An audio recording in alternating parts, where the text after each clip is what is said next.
Si vous n'êtes pas satisfait de ce que vous gagnez, ne blâmez personne. Les femmes ne pensent pas avoir beaucoup d'argent, beaucoup de femmes. Les femmes pensent avoir quelqu'un qui a beaucoup d'argent. Et selon toi, pourquoi est-ce qu'elles pensent comme ça? Est-ce que c'est pas de la faute des hommes? Aujourd'hui, tu pèses combien? Là, tu me parles de multiservices, tu me parles de vision d'Afrique. Bon, c'est quoi la transition avec les crypto-monnaies? En ce moment-là, je dis comment gagner beaucoup d'argent? Il me dit investir sur Bitcoin. Tout ce que j'ai aujourd'hui, j'ai pas peur de le perdre aujourd'hui. Si je reste la personne que je suis aujourd'hui, je vous jure que j'ai pas peur de le perdre. Mais j'ai peur de perdre ce que j'ai dans ma tête aujourd'hui. Mais quelqu'un qui n'est pas riche, qui n'est pas pauvre dans la tête, même s'il n'a pas encore l'argent, quand il voit les riches, la seule chose qui l'intéresse, comment je peux faire pour faire ce que tu es en train de faire. Tu peux être docteur en économie, tu ne connais pas le marché financier. Mais t'entends, on a l'impression que c'est très facile de gagner de l'argent sur crypto. Tu sais, il n'y a pas d'arnaque dans la crypto. Participez à la 4e édition du Week-end de l'écrivain. Rendez-vous ce samedi 3 mai au Salon de l'Aveyron à Paris pour des conférences, panels et ateliers. Plus de 1500 participants attendus, des speakers de renom et une multitude de stands à découvrir. Inscrivez-vous vite sur argentlivre.com, les places sont limitées. Événement sponsorisé par Copili.io. Son mot d'ordre c'est « Remplissez le cerveau et le cerveau remplira vos poches ». Autre chose, si vous ne changez pas, le changement vous changera.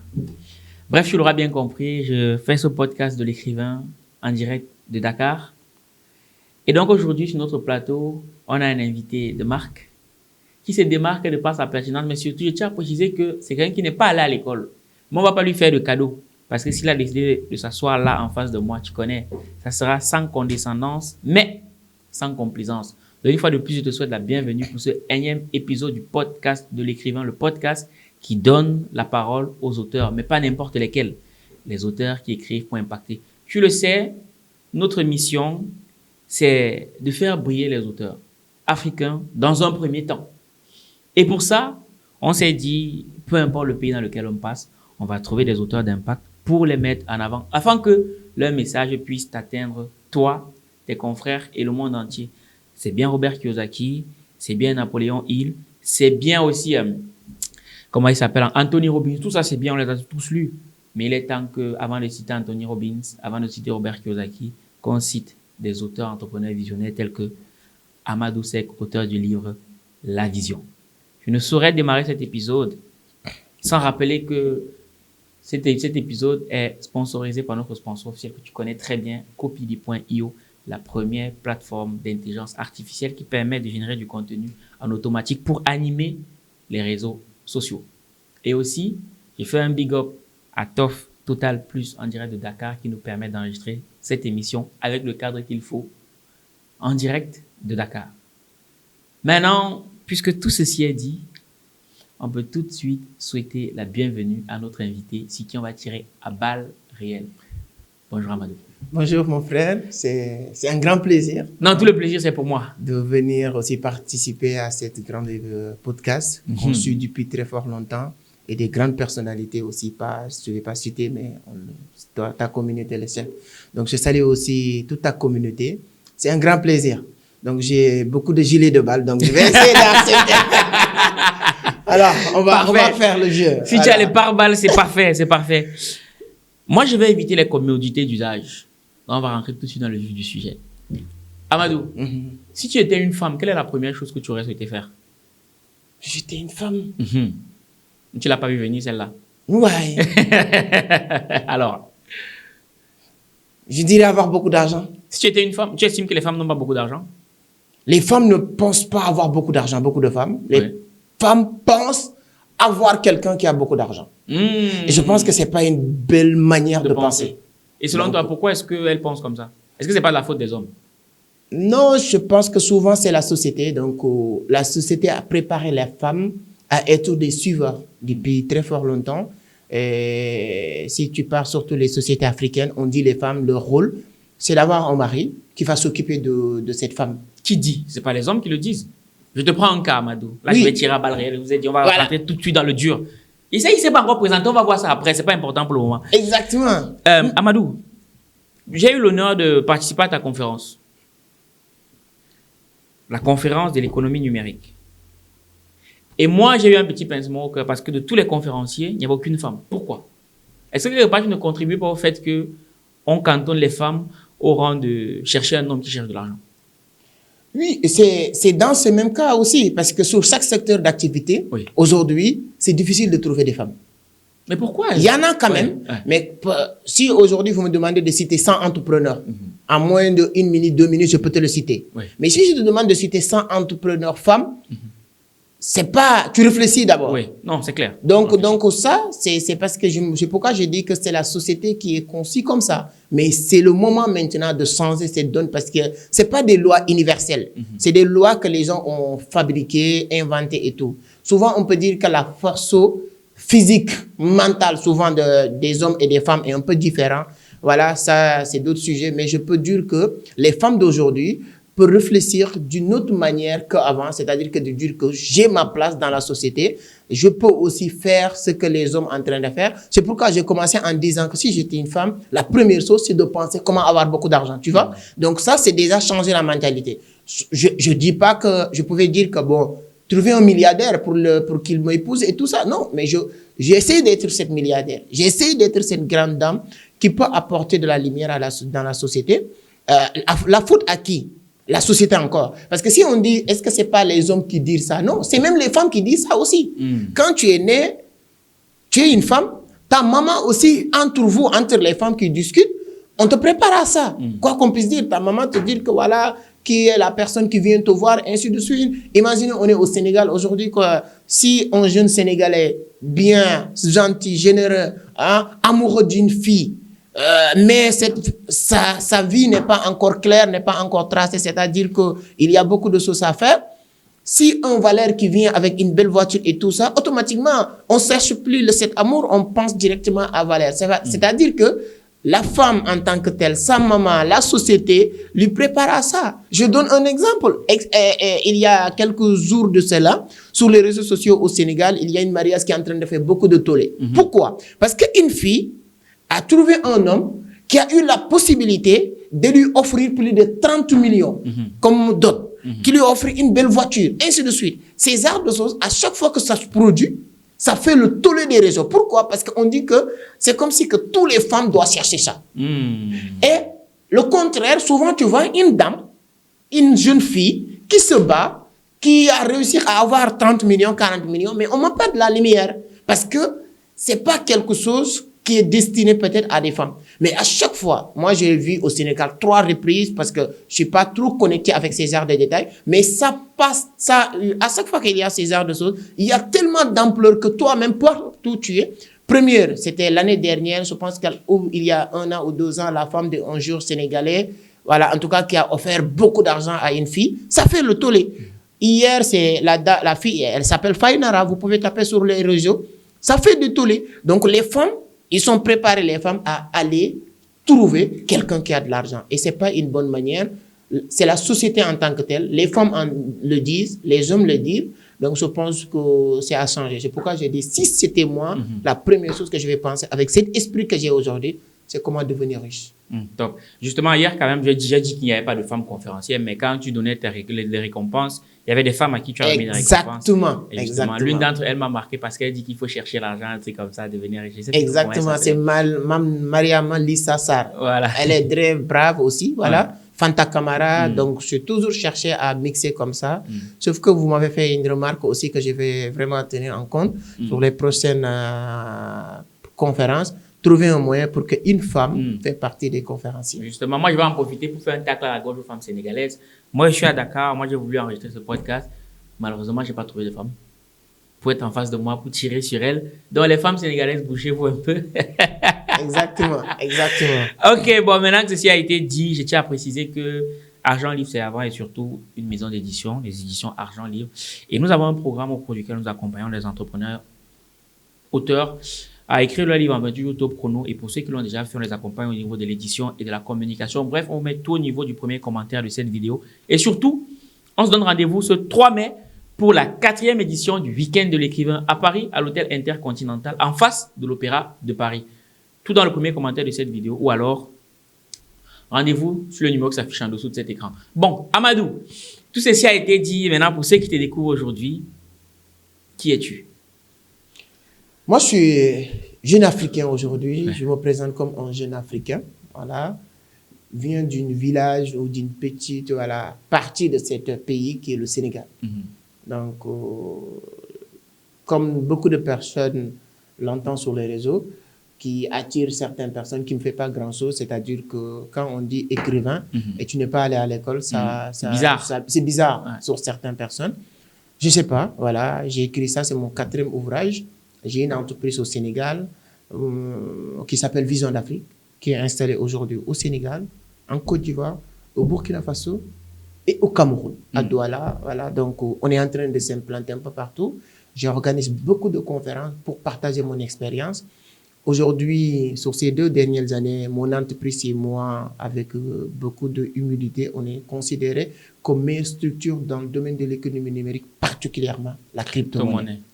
Aujourd'hui, je partage des contenus sur les réseaux sociaux avec plus de presque 500 000 abonnés sur mes différents comptes, que ce soit YouTube, Facebook et tout.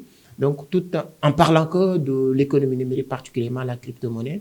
Depuis 2018, je suis dans ce domaine. Avant ça, je fais tous les business basiques qu'un jeune Sénégalais africain peut dire que non, c'est pas quelqu'un qui est parti de là. Non, on a rampé comme ça. Je fais à Dakar des business que je sais que aujourd'hui, mes propres frères ne pourront pas le faire. Je vendais ici, dans les rues de Dakar, des journaux. Je mettais des journaux, des CD, des œufs, voilà. Ça, c'est plastique. La presse aussi? Oui, la presse, c'est les journaux. C'est-à-dire que je prenais les journaux de la presse, je fais le tour des bus, des cars rapides pour gagner 20 francs sur chaque journal. Donc, il faut vendre 100 pour avoir 2000 francs. Donc, tous les jours, je voulais vraiment vendre 100 rapidement. 2000 francs, c'était l'objectif. Donc, il faut vendre 100 journaux. À l'époque, je me rappelle très bien, c'était le temps de la lutte sénégalaise. Il y avait le temps de Modou, Ama Baldé, Balla Gaye. À chaque fois que l'une de ces personnages est figurée, voilà, ou affichée sur l'une des journaux, je suis content. Je dis que donne-moi ici 50 ou 30. Parce que les gens achetaient. Voilà. Et s'il y a aussi des scandales, voilà, des trucs comme ça. Je connaissais un peu le truc. Et jusqu'en 2010-2011, oui, j'ai eu la chance de rejoindre l'université en tant que quelqu'un qui travaille. Avec Madame Diop. Exactement. C'est là-bas que je suis parti travailler pour la dame. 2010, 2011, 2012, jusqu'en 2015, je travaillais pour la dame dans une multiservice. Multiservice, c'est les cabinets qui vendent des charges de téléphone à l'époque, des crédits, photocopies et tout. Jusqu'en 2015, je me dis que j'ai rien gagné comme argent. Mais j'ai capitalisé énormément d'expérience. Je me dis que, bon, bref, ce que je vois avec la dame, je peux plus grandir. Parce que je peux plus apprendre ce que je ne sais pas dans ce secteur d'activité. Je savais qu'en multiservice, même si je dors, tu me réveilles, je te fais les relures des livres, les plastifications, tout ça. Donc, je me dis que pour travailler, Kiyosaki l'a dit, après j'ai compris, il faut travailler pour apprendre, il faut travailler pour l'expérience avant de travailler pour l'argent. Je me dis que dans ce secteur-là, il n'y a plus d'expérience, il n'y a plus d'apprendre parce que j'ai connu pratiquement tous dans ce domaine. Donc, il faut 2 choses. Aller là où je peux gagner plus d'argent ou là où je veux gagner d'autres expériences que je n'ai pas. Et c'est ça qui m'a poussé le septembre 2015. J'ai dit à Madame Diop, j'ai un projet personnel. Elle pensait que je veux voyager. Parce que quand on dit projet ici, les gens pensent que je veux voyager. Je n'avais pas les moyens pour voyager, je ne pensais même pas. Donc, je lui ai dit que non, je veux lancer quelque chose qui est personnel. Elle ne me croyait pas parce que je n'ai pas les moyens. Comment je peux faire? Ce n'est pas l'esprit des jeunes. Quand je suis arrivé avec cette dame, il y a des gens qui travaillent avec la dame depuis 5 ans avant mon arrivée. Ils ont continué à travailler avec la dame. Moi, ces 4 ans-là, je lui ai dit que basta, je vais aller. Dans les bons termes, hein. Donc voilà, il me dit, ah bon, ok. En tout cas, j'ai arrêté octobre 2015. On m'a payé 50 000 par mois avec la dame. Donc quand j'ai arrêté octobre 2015, même ma mère n'était pas d'accord. C'est pas parce qu'elle ne voulait pas que je lance quelque chose, mais elle doutait que est-ce que ça va marcher. Et elle dit, si ça ne marche pas, qu'est-ce que la personne va devenir? Parce que je ne pouvais plus. Parce que, comme tu le sais, tu n'as pas de CV. À Dakar, pour chercher du travail, il te faut du CV. Je passe ça donc. Mais je prends le risque d'arrêter avec la dame. Septembre, quelque chose comme ça, 2015. Je reste à la maison jusqu'à 2016. Donc, j'ai resté 3-4 mois. Et tu fais quoi pendant ce temps? Réfléchir, chercher des magasins pour travailler. J'avais 250 000 dans mon compte épargne pour mes casses à l'époque. 250 000. Et je cherche jusqu'en début 2016, janvier, février 2016, que j'ai trouvé un magasin au HLM. Magasin où on m'a demandé 75 000. Donc, je dois payer. Au Sénégal, pour prendre un magasin ou chambre ou tout peu importe, on te demande 3 mois d'avance. Donc, comme le magasin, ça me coûtait 75 000, je dois payer 3 mois d'avance, ça fait 225 000. capital réuni, il me restait 25 000. Ça, je ne vais jamais oublier. C'est comme si c'était hier, il me restait 25 000. Mais avant ça, j'avais déjà acheté une machine photocopieuse qui est à la maison. J'avais déjà acheté un ordinateur à la maison que j'ai utilisé pour regarder des films et tout. Ce sont ces deux éléments-là que j'ai déplacés dans le magasin. Quand tu prends les risques, souvent c'est comme si que c'est Dieu qui va mettre sa main dedans. J'avais pas de table où je dois mettre mon ordinateur. Je n'avais pas les moyens pour acheter 6 où j'avais m'asseoir pour travailler.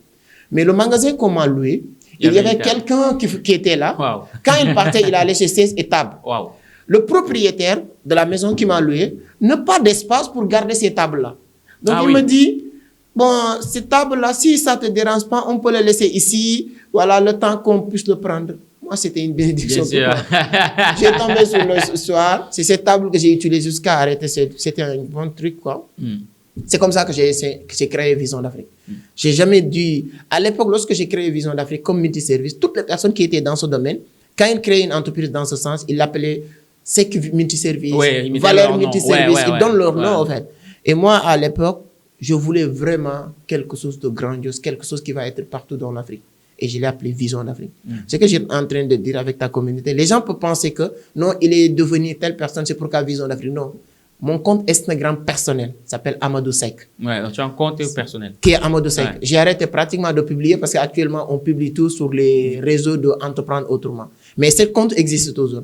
Si vous tapez Amadou Seck sur Instagram ou sur Facebook, Amadou Seck personnel, tu descends sur les photos, tu pars jusqu'en 2016. Parce que les dates, on ne peut pas modifier. Tu vas voir ce que j'ai en train de dire parce que j'ai partagé des contenus. Le 3 mars 2016, je rentre dans cette multiservice, j'ai commencé le truc. Je cherche à travailler. Ce que je peux dire sur cette histoire pour les jeunes qui nous regardent, entre 2016, le 3 mars 2016 que j'ai lancé cette multiservice, 3 mars 2017, j'ai gagné en termes financiers ce que je n'ai pas gagné sur les 5 ans que je travaille avec la dame. Pour la première fois pour moi, j'ai réussi à capitaliser 3 millions qui m'appartiennent. Je ne sais même pas, d'épargne avec le multiservice. Et j'ai réussi à charger le multiservice. Lorsque je suis rentré, c'était juste photocopie impression. Fin 2016, début 2017, le multiservice est devenu, je vends des trucs de téléphone, des chargeurs, des trucs. J'ai mis un peu de papeterie, je vends des cahiers, des stylos, parce que ça, c'est mon expérience que j'ai appris avec la dame. Je connaissais là où on peut aller acheter tout ça. Donc, j'ai chargé le multiservice. En 3 mars 2017, début 2017, je voulais aller toujours vite. Comme on le dit, si quelqu'un te dit que je ne sais pas courir, il n'a pas encore vu la mort. Quand tu vas à la mort, même si tu as un seul pied, tu cherches à courir. Donc, moi, j'étais dans cette situation-là. Ma mère était dans une situation catastrophique. Ma famille, je n'ai pas personne, j'ai personne pour m'aider. Donc, tous les moyens, moi, c'était bon pour s'en sortir. Les 3 millions, coûte que coûte, je l'ai investi dans une autre multiservice. C'est l'une des premières erreurs que j'ai fait. Quand j'ai ouvert un autre multiservice avec 3 millions, je donne à un ami qui me fréquentait mon multiservice, qui me disait qu'il voulait travailler. Bref, j'ai tout perdu. C'est là où j'ai appris le truc, le fameux discours de Sarkozy qui dit que c'est pas l'argent qui fait le projet, c'est le projet qui fait l'argent. Ouais. Parce que ça, moi, j'ai créé ma propre multiservice qui a donné 3 millions en un an avec 250 000. Je prends 3 millions, créer un multiservice qui a floppé. Oui. Ah oui, c'est oui. Bah oui. Donc, ça n'a pas marché. Donc, voilà, je me dis que, OK, il faut que je trouve une solution. C'est en ce moment maintenant, avec Université, la lecture devient vraiment quelque chose. Je suis amoureux de la lecture. Parce que quand je vendais des journaux, moi, avec l'histoire de l'apprentissage à lire, à parler français, vient le moment où je vendais des journaux. Attends, si tu permets, pourquoi tu as perdu les 3 millions? Qu'est-ce qui s'est passé? Parce que quand j'ai donné le gars le multiservice à gérer, c'est pas bien géré. Ah, donc toi, tu avais directement délégué à quelqu'un d'autre. Oui, je ne pouvais pas être... J'ai déjà un multiservice qui a créé 3 millions. Moi, je suis dans le multiservice qui a donné les 3 millions. Je ne pouvais pas être sur l'autre. Donc, j'ai délégué. Les gens ne gèrent pas. Je n'ai pas perdu uniquement 3 millions. J'ai perdu plus. Parce que les 3 premiers mois, ça ne marchait pas, mais je me dis que, donc peut-être c'est le début. Ils n'ont pas les moyens de payer. Là où je suis toujours, au lieu d'épargner, j'ai arrêté l'épargne. Ce que je gagne, je suis obligé de payer loyer là-bas, de payer certains trucs pour accompagner le multiservice. Mais au bout de 3 mois, 4 mois, je vois que ça marche pas. J'ai jamais peur de l'échec. Je me dis que non, ça c'est un échec. Ouais. Parce que si je continue comme ça va être 2 échecs. Deux fois. Parce que même ça risque de tomber. Parce que ce que je gagne ici, je le dépense là où ça marche pas. Donc j'ai arrêté la chose. C'est comme ça, plus ou moins, j'ai perdu pratiquement tout ça. Ouais, 3 Voilà. millions. D'accord, ok. Et donc, aujourd'hui, on va faire un feedback parce que quand même, tu ne le dis pas, mais dans ton livre, tu le précises bien. C'est que tu viens de Kaolack. Oui. Tu vivais à Kaolack. Oui. C'est le même village que Tchonyan, non, il me semble. Oui, Tchonyan, oui. Tu viens de là aussi, Kaolack. Oui, pour le préciser, peut-être, il y a des Sénégalais connus. Il y a des Sénégalais, ou je ne sais pas d'autres pays, mais au Sénégal, quand les gens parlent des villages, ils prennent la raison.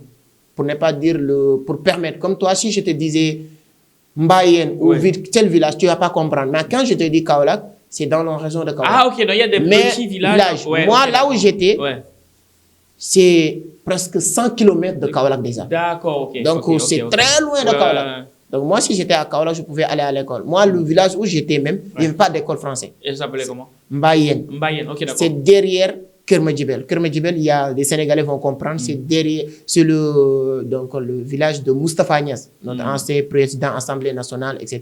Voilà, moi j'étais proche de lui. Donc notre village et cette village de Moustapha Agnès, c'était quelques kilomètres en tout cas, c'est pas trop loin. D'accord, ok. Donc tu viens de là et toi ton rêve à l'époque c'était de venir en ville. Oui, quand je vais venir là. Parce que c'était dur quand j'étais dans ce village. Ouais. Imaginez, je suis dans une village. Actuellement, il y a électricité. Vraiment, chapeau à Macky Sall et les gens qui sont là. Parce que, quoi qu'on puisse dire, ils ont fait vraiment d'efforts. Moi, quand j'étais là-bas, il n'y avait pas d'électricité. Ouais. Aujourd'hui, il y a de l'électricité. Quand j'étais là-bas, il n'y avait pas de l'eau. Quand je dis l'eau, il n'y avait pas de robinet, il n'y avait pas de puits et tout ça. Donc, mais actuellement, il y a tout ça. J'étais dans ce village. Je n'ai pas de papa là-bas, je n'ai pas de maman. Moi, j'avais rien. J'avais une seule personne dans cette village, c'était ma grand-mère. Point barre. Il n'y a rien d'autre. Donc, moi, j'étais là-bas pendant presque 14 ans. Donc, comme rêve, c'est le rêve. Ça, ce n'était pas uniquement mon rêve. Mais le rêve de tous les jeunes Sénégalais qui sont dans les villages reculés, c'est de venir à Dakar. Donc, quand je savais que maintenant, je dois venir à Dakar, moi, je pensais que tous mes problèmes du monde sont finis. C'est un peu comme les gens qui sont dans la capitale, en Afrique, qui veulent venir en France. Exactement. Ou bien aux États-Unis ou en Allemagne. On s'est dit que... En fait, c'est la même chose. Donc voilà pourquoi je te comprends tout à fait. Aujourd'hui, tu pèses combien? Parce que vous prévoyez, on va parler des crypto-monnaies. J'arrive. Mais juste qu'il faut que vous compreniez comment est-ce qu'on en arrive à la crypto. Aujourd'hui, tu pèses combien? Bon, si je parle de tu pèses combien, c'est-à-dire que ça peut être des actifs, ça peut être liquide. Tout réuni. Avec tout, je peux dire qu'en francs CFA, si je fais le calcul, on est à 300 millions. 300 millions. Ouais. Parce que j'ai un appartement à Dubaï aujourd'hui qui génère de l'argent. Attends, tu vis au Sénégal et tu as un appartement à Dubaï que tu mets en location. Oui. D'accord, c'est important de préciser. Ok, donc ça veut dire que c'est possible. C'est possible, oui, bien sûr. Et j'ai aussi vu que tu as fait plusieurs interviews avec Tammy Cavage, Philippe, le coach Simon, non? J'ai pas encore vu. Oui, je fais avec lui. Bref, beaucoup de personnes qui font un travail intéressant. Bon. Là, tu me parles de multiservices. Oui. Tu me parles de vision d'Afrique. Bon, c'est quoi la transition avec les crypto-monnaies? Toujours vouloir gagner de l'argent. En 2018, moi, je me réveille tous les jours avant ça. Moi, je pense que j'ai fait 10 ans à Dakar, où je me réveille 6 heures du matin, je dors à 23 heures. Juste pour travailler. Vraiment, je suis un bosseur. C'est pas, j'attends pas qu'on me le dise. Je sais que je suis un bosseur. Quelqu'un est venu de la Belgique, je pense. C'est un ami. Bon. Il me voyait en tout cas ce que je fais. Il me dit que non, champion, tu es fort, tu es brave, tu dois aller plus loin. Je dis, c'est ça que je cherche, mon frère. Il m'a dit, si tu fais crypto, Bitcoin, tu peux t'en sortir. Donc, c'est quelqu'un, la manière dont il me parlait, c'est comme quelqu'un qui a du pitié pour moi, au fait. Il m'a parlé Bitcoin, gagner beaucoup d'argent. La seule chose que j'avais compris, c'est ces deux choses-là. Bitcoin, gagner beaucoup d'argent. C'est en 2018, ce que je t'ai dit. J'avais mes multi-services en ce moment-là. Je dis, comment gagner beaucoup d'argent? Il m'a dit, investir sur Bitcoin. Comment investir sur Bitcoin? Il m'a dit, tu vas créer un compte blockchain. Tu sais, quand quelqu'un sent l'argent, s'il te parle, tu lui fais confiance. Le mec, il était venu avec une belle voiture à l'époque. Tout mon rêve, c'était d'avoir une voiture. Donc, je me suis dit que lui, là, qui me voit dans mon petit cabinet, là, il ne peut pas avoir, comment il s'appelle? Il n'a rien à gagner en me parlant, au fait. Je dis, comment investir sur Bitcoin? Il me dit, créer un compte blockchain. Comment créer un compte blockchain? Il me donne l'adresse de son bureau. À l'époque, c'était à Sacré-Cœur. Je suis parti dans son bureau Sacré-Cœur. J'ai créé mon compte blockchain. C'est investi pour moi. Pour la première fois sur la crypto-monnaie, 175 000. Mais tu t'étais formé avant ou tu as juste investi? Non, Sans Pas de formation, pas rien. Rien. Mais pourquoi? Pourquoi tu t'es pas formé avant? Non, parce que je ne savais pas tout ça. Sur le début, le gars, il tu m'a voulais dit seulement investir l'argent. Ok. J'ai investi 175 000 sur Bitcoin, Ouais. sur mon compte blockchain. Je continue mon travail multiservice. Le mec, il voulait me mettre sur quelque chose aussi. Mais ça, c'était le passage. Donc, quand je fais ça, 3 mois, moins de 3 mois, dans mon portefeuille, j'avais presque 200 et quelques dollars, mais je me retrouve avec 400 et quelques dollars. En ce moment même, je ne connaissais pas ce qu'on appelle Bitcoin a quitté 30 000 dollars à 50 000 dollars, 10 000 dollars. Moi, je sais que mon compte a augmenté. Je l'ai appelé pour lui demander, est-ce que c'est vrai? Il m'a dit oui. Je lui ai dit, est-ce que je peux retirer? Il m'a dit oui, tu peux retirer. Waouh. Donc, Je ne sais pas. ça fait une marge de combien à peu près? 100%. Waouh. En combien de temps? En moins de 2-3 mois. Moins de 3 Ouais. mois. Donc, tu as mis de l'argent, tu as 175, tu as je mis- fais rien. Tu n'as rien fait. J'ai rien fait. Et quand je vois ça, je dis, est-ce que je peux retirer? Je dis oui. Où retirer maintenant? Ouais. Il m'a dit que même si tu viens ici, je peux te retirer ça. Je dis, ah bon? Je dis, ok. Je pars encore dans son bureau, je donne mon téléphone, on me dit, tu peux faire un retrait de Bitcoin. J'ai dit, ok, je retire 175 000. Ta mise de départ. Tu as tout compris. Hmm. Il me retire ça, il reste encore presque 200 dollars dans mon compte. Ouais. Je fais le gars confiance maintenant. Hmm. Parce que lui, il m'a mis sur quelque chose. En moins de 2 mois, je fais 100%. Ouais. Je dis, Sans rien faire. Sans rien faire. Je lui ai dit, qu'est-ce que je dois faire encore? Je t'ai dit 2018, je veux gagner beaucoup d'argent. Maintenant, je commence à lui parler de mes problèmes. Tu as dit quelque chose de très important, tu dis les pauvres sont égoïstes. Oui. Parce que quand je commence à aller... Bon, mais je ne parlais pas de mes problèmes pour qu'il me donne de l'argent. Ouais. Je lui parlais de mes problèmes pour qu'il me trouve une solution. Parce que, comme il m'a trouvé une solution comme ça, je dis que non, c'est ça que je veux. Je dis, oh. Je commence à maintenant, on discute, et on commence à se comprendre, connaître et tout ça. Mais elle me dit, ah bon? Ah non, tu es brave, ça va, voilà, tu vas t'en sortir, tout ça. Il me parle de ça. Je dis, ok, d'accord.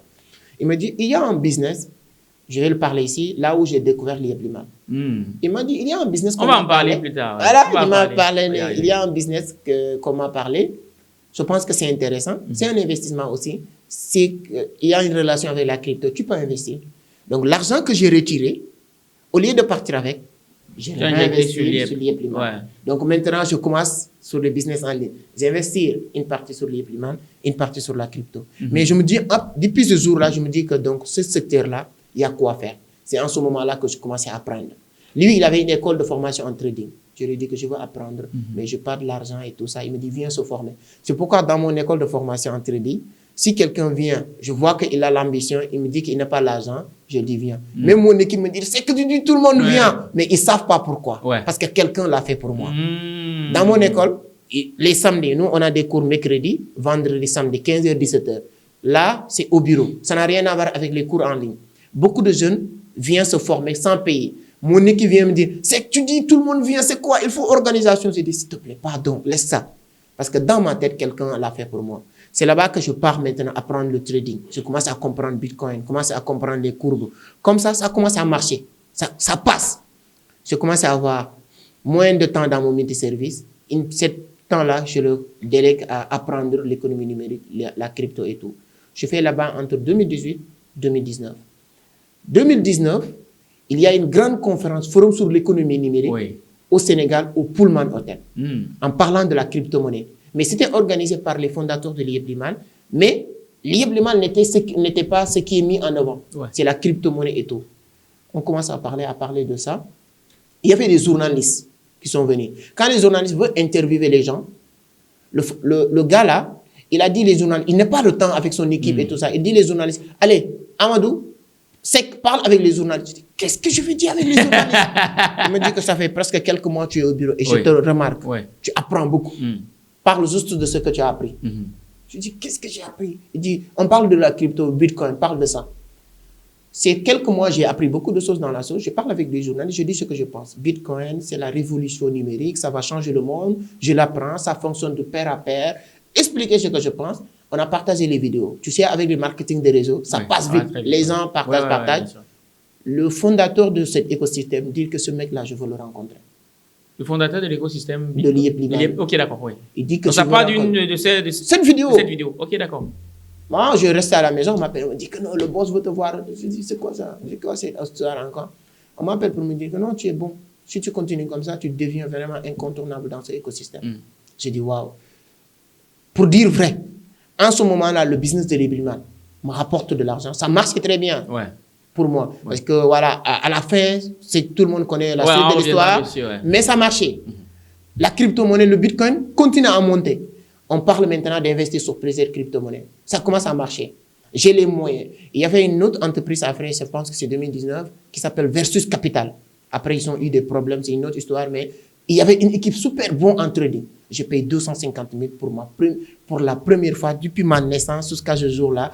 Comptez 250 000 pour payer une formation. Waouh, tu as payé une formation à 250 000 francs. 50 000 à l'époque. Tu sais, c'est important de préciser ça parce que beaucoup de gens ne se rendent pas compte que la connaissance, ça coûte cher. Mais l'ignorance coûte encore plus cher. Voilà, beaucoup de gens veulent gagner beaucoup d'argent avec les crypto-monnaies, mais ils n'ont pas prêt à investir de l'argent pour acquérir la connaissance qui leur permettra de gagner cet argent-là. Bon, je te laisse continuer. Non, oui, je paye 250 000, je fais une formation à Versus Capital.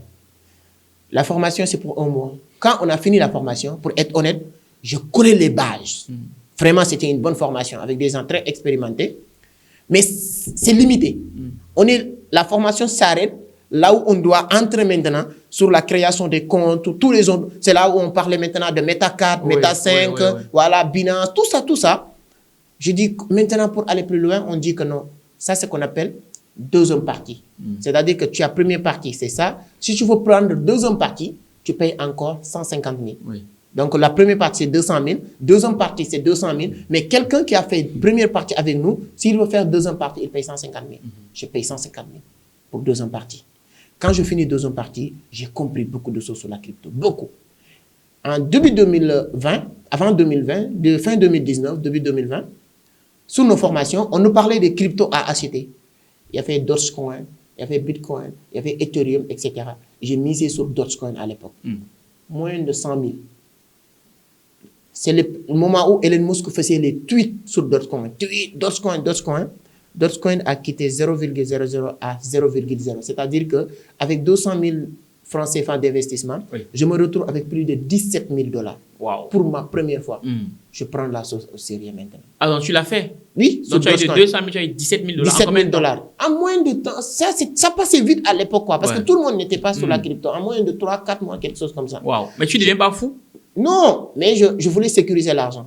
C'est là où j'ai commencé. J'ai acheté 3 terrains à l'époque.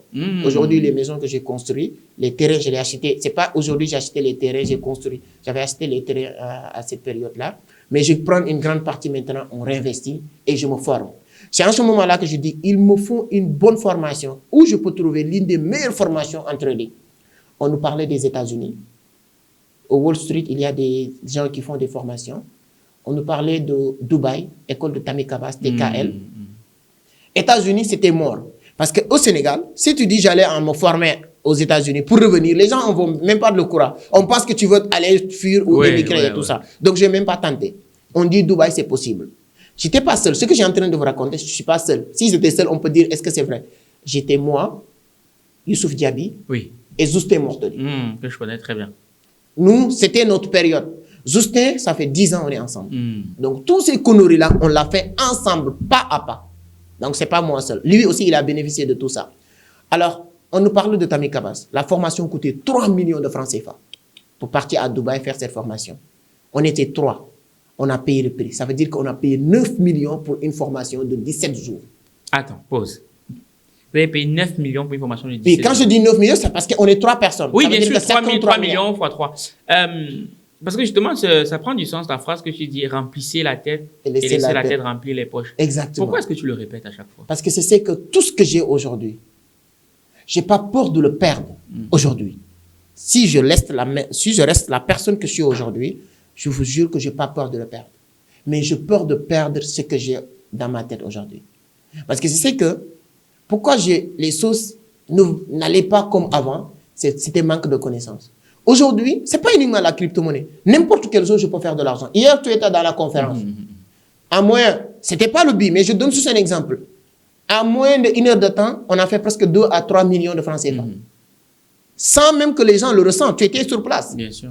Ça, je peux le faire sur n'importe quel secteur d'activité aujourd'hui. Ce n'est pas parce que la personne que j'étais n'était pas capable ou cette personne. Non, c'est ce que je connais aujourd'hui que je ne connaissais pas. Mais comment ça se fait-il que quelqu'un qui n'est pas... Bon, c'est pour les autres. Quelqu'un qui n'est pas allé à l'école investissent autant dans la formation? En général, on se dit, bon, c'est pour les gens qui ont fait de grands niveaux d'études. Mais comment ça se fait? Oui, c'est parce que je vois les résultats. Oui. À chaque fois que je fais un pas de formation, je vois 5 fois, en tout cas, je vois les résultats 5 fois plus que j'ai investi. Chaque fois que je le fais. Je donne un exemple. J'ai payé presque 1000 et quelques dollars pour participer à la conférence de Tami. Mais est-ce que c'était énorme? Non. Mais cette conférence m'a permis de rencontrer Tami, de faire podcast avec lui. Quand j'ai fini le podcast, il n'y a pas quelqu'un qui est dans le domaine du trading, dans cette planète, qui me connaît, qui ne m'appelle pas. Nos champions, tu as tiré diapo. Il y a des gens qui sont des grands traders partout qui ne peuvent pas accéder à Tami. Mais je paye le prix.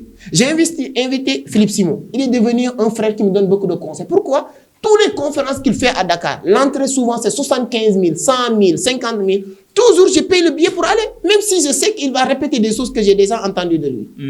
Mais c'est ça qui a permis les relations. Mais tu apprends beaucoup de choses. Tu comprends comment le monde fonctionne. On dit souvent, les pauvres dans la tête, comme disait coach Simon, quand ils voient les riches, la seule chose qui les intéresse, comment tu peux me donner de l'argent. Tout à fait. Mais quelqu'un qui n'est pas riche, qui n'est pas pauvre dans la tête, même s'il n'a pas encore l'argent, quand il voit les riches, la seule chose qui l'intéresse, comment je peux faire pour faire ce que tu es en train de faire. Tout à fait. Et là, la meilleure manière de le faire, c'est de l'apprendre. Moi, aujourd'hui, il n'y a pas un mois qui va passer sans que j'achète une formation. J'ai été parlé en privé le mois passé, je pense qu'il y a quelques jours, j'ai acheté la formation de Karamou que tu connais très bien. C'est plus de 1000 et quelques dollars. Hein? Je parle sur les caméras. Donc, j'achète des formations. Mais je ne regrette pas. C'est de la même manière que j'achète des formations que j'achète des livres aujourd'hui.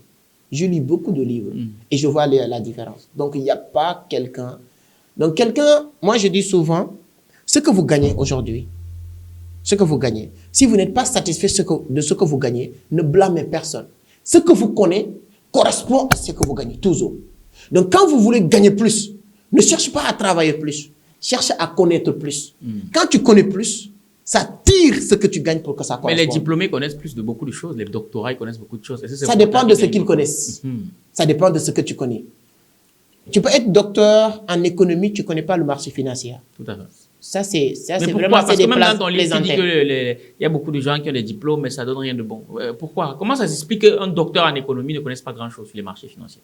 Tu sais, moi je dis, les docteurs en économie, en n'importe quelle chose, connaissent peut-être beaucoup de choses, mais inutiles. Dans quel sens? Mais comment moi, je vais tirer à balles réelles.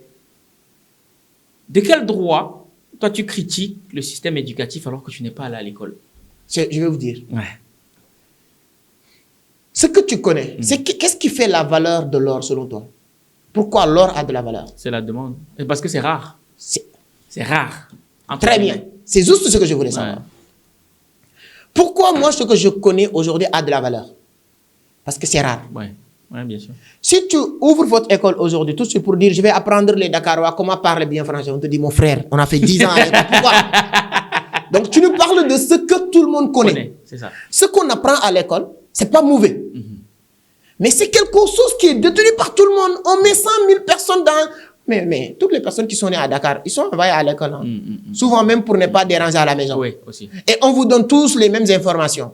Mais quand vous avez tous les mêmes informations, comment tu veux vendre cette information que tout le monde a cette information? C'est pourquoi on dit 65%. Il y a 3 parties, vous l'avez dit hier, 3 types de connaissances. Les informations blanches. Les informations blanches, ce sont des informations qui ne valent pas grand-chose. Ça vient de l'école. Ça vient dans les télés, dans les journaux de 100 francs. Donc tu estimes que ce qui vient de l'école ne vaut pas grand-chose? Parce que tout le monde détient ces choses-là. Pas tout le monde détient ce qu'il y a à l'école. Mais beaucoup de personnes.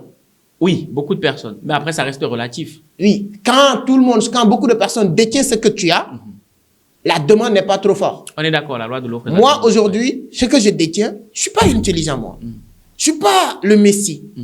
Mais je suis demandé partout. Parce que ce que je détiens comme information, même si c'est nul, c'est détenu par même pas 0,01% de la population. Vous voyez la différence? Donc, quand je dis j'organise une conférence sur comment réussir sur la crypto-monnaie, même si ce n'est pas trop intéressant, d'accord? Mais tout le monde a besoin de le savoir et personne n'a pas cette information. C'est ce qui fait l'importance de ce que je fais. Si toi, tu organises une conférence pour dire je vous apprends à parler bien le français, Je vous parle de l'économie en parlant de White Bank Central. Je dis, mon frère, tout le monde le sait. Avec Google même, on le sait. Avec ChatGPT, on le sait. Donc, moi, je ne suis pas quelqu'un qui dit les gens, il ne faut pas aller à l'école. C'est bien d'aller à l'école. C'est bien d'apprendre. Mais il ne suffit pas. L'école ne suffit pas. Et là, vous allez tirer balle réelle, c'est-à-dire que mais vous allez le partager avec beaucoup de personnes. Pas moi seul. Que ce soit Albert Einstein, Amadou Hampâté-Bâ, Bob Proctor, Thomas Edison, tous ces grands savants du monde qui ont apporté de la lumière ou de la solution dans cette planète, ils sont tous d'accord que ce que l'école donne ne représente même pas 1% de la connaissance que l'homme a besoin pour réussir. Oui, on est d'accord. Donc, ce n'est pas moi seul qui le dis, je le répète. Par contre, il faut aller à l'école, mais ne se limite pas à l'école. Moi, j'aime bien, pourquoi je dis le système éducatif Afrique francophone n'évolue pas, ou bien n'est plus adapté. Tu pars dans les pays comme Rwanda, ou dans certains pays, on parle d'enseignement adaptatif. Tu dois adapter ton système à l'environnement et le temps. On n'est plus 1960. 1960, il y avait beaucoup d'industries. Les gens formaient les gens pour leur mettre dans l'industrie. La population de Dakar tournait autour de 500 000 personnes. Donc la demande, même tu restes chez toi, on te dit, champion, viens travailler. 500 000 personnes pour travailler partout à Dakar. Aujourd'hui, nous sommes 4 millions. On te dit, si tu dors, quelqu'un prend ta place. Tout à fait.